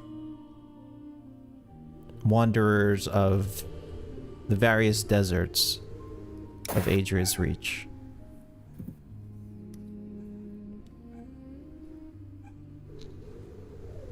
Yeah, she'll just keep walking around. You walk around further. As you near the crash site, or the sky carriage, you see that the vessel is of Zahari make. You can tell sort of by the brass scroll work and the canvas sails designed to catch Solara's current. You can tell that it's a sort of a small cargo holder built for speed and discretion. The kind of ship that doesn't sort of show what it's carrying. It lies broken across 50 feet of this landscape. You see that the cargo hold is empty. Whatever this ship was carrying is gone. You can also see what looks to be scratches on the inner hull, deep gouges made from the inside. Something tried very hard to get out. And as you look further, you see a body slumped against the fractured console. You see that this body is wearing Zahari travel leathers and a weathered satchel clutched close.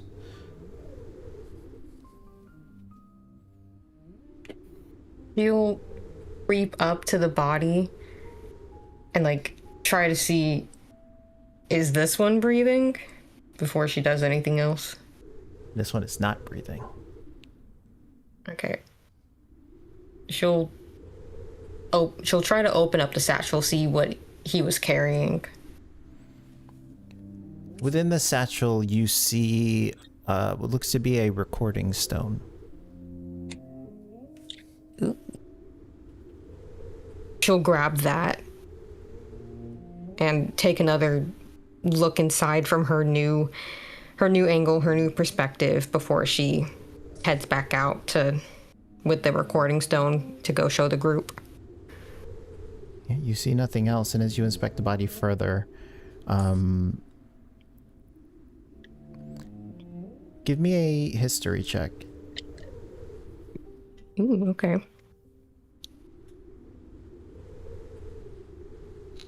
22? 22. As you look into his satchel and you sort of move him around to make sure, to see if he's alive, you sort of move him in a way that you can see his face a little bit clearer. You would recognize this person as Yassar. He used to hang around your mother and father when you were younger. From what you remember with the 22, he always smiled and told stories of the Verge. And your mother and father seemed to enjoy his company. Now that she recognizes him, she'll pause as she looks at him. And she'll just, like, to herself, because I'm assuming she's alone right now. Oh, Yassir. I'm so sorry. And she'll just try to, like, for now, arrange, if she can move him at all, arrange his body to be in a more comfortable sitting arrangement, with the idea in her mind that she should get help from the others to give him a proper burial. And the others too, but for now, she'll go back outside with the recording device to figure out what did he know. Okay. So you all watch as Navina walks back from the sky carriage crash, holding something in her hand. She looks kind of somber as she approaches.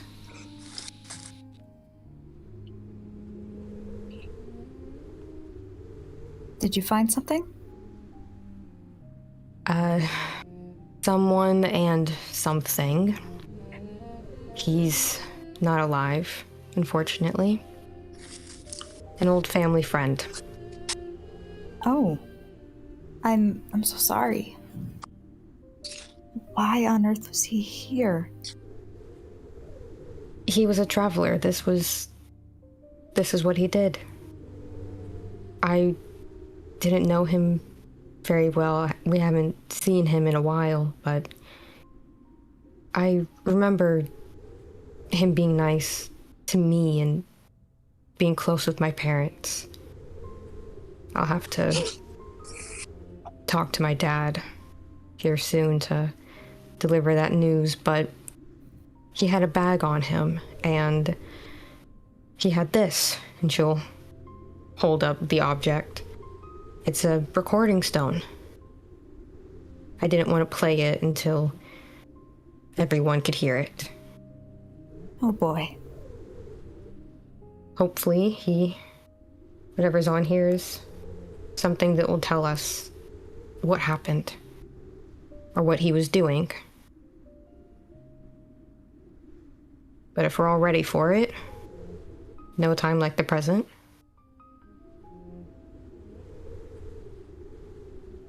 If you're ready. As I'll ever be. Everyone? Mm-hmm. No reason to delay. Okay. And then she'll activate the stone. So you activate the stone, and you hear a voice come through. Salary, I pray to the gods this message finds you.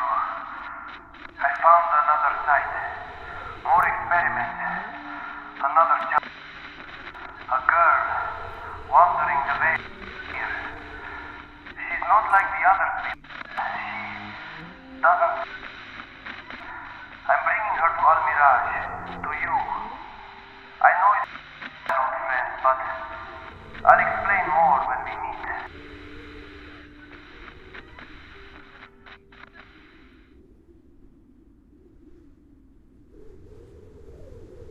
And the message ends. Did he say something about a girl? I'm assuming the one we found.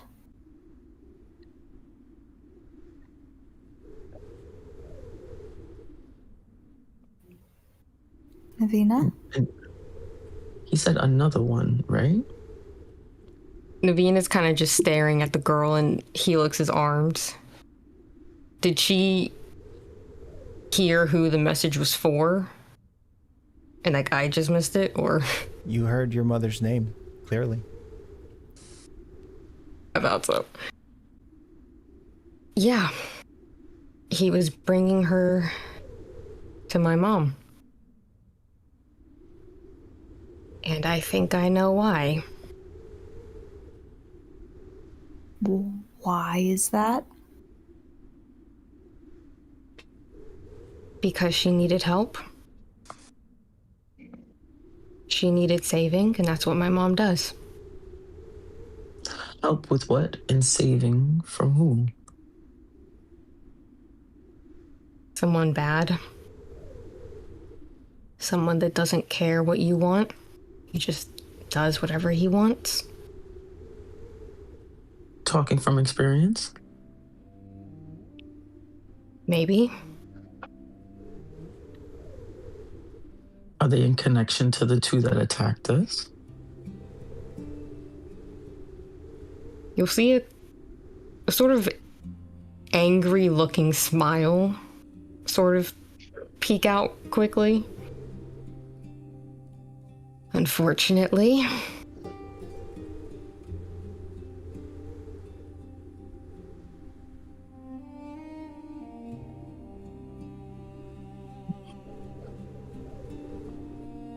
He said that she was different. Like you? No, not like me. I know what this isn't. She's not like me. She's different. And I think whatever that different is,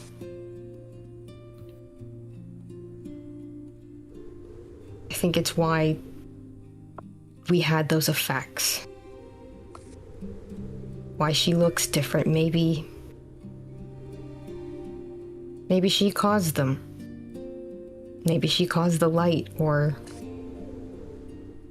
something happened with her during the storm. I don't know.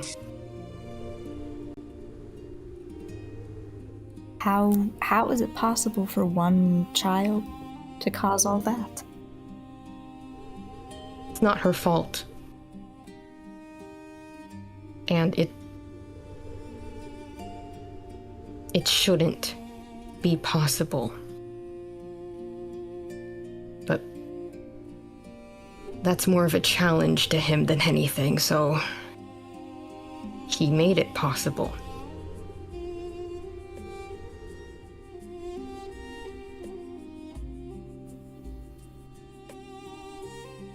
Who is he?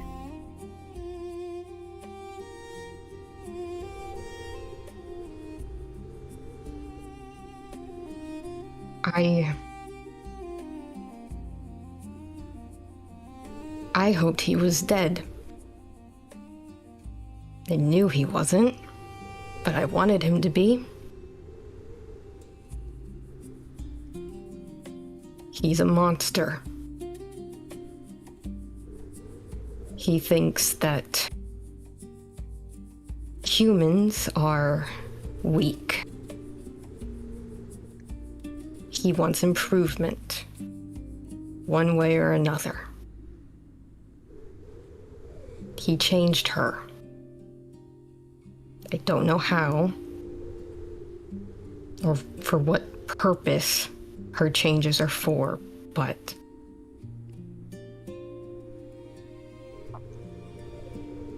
it's not her fault. You speak almost as if this is some kind of god. He doesn't like humans, thinks they need improvement. He thinks he's a god. He wants to play god. That's his problem.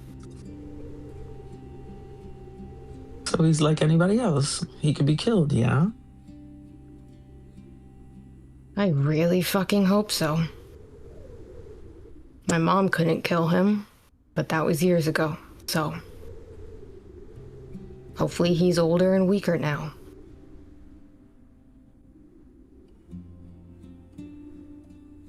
Felix, as you stand holding the girl, you feel a hand reach up and touch your face.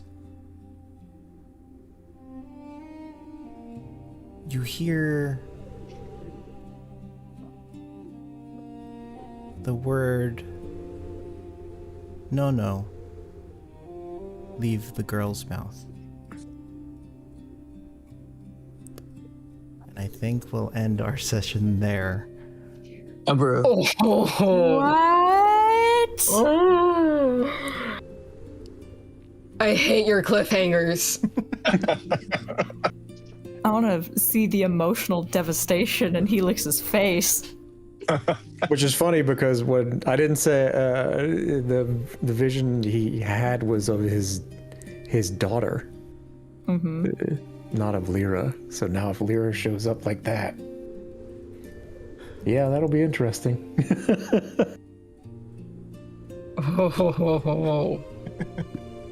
That's what I get for naming my kids and grandkids one letter apart. He had a theme. Yeah, it's so easy. Makes it easier to remember. Yeah. Holy shitballs.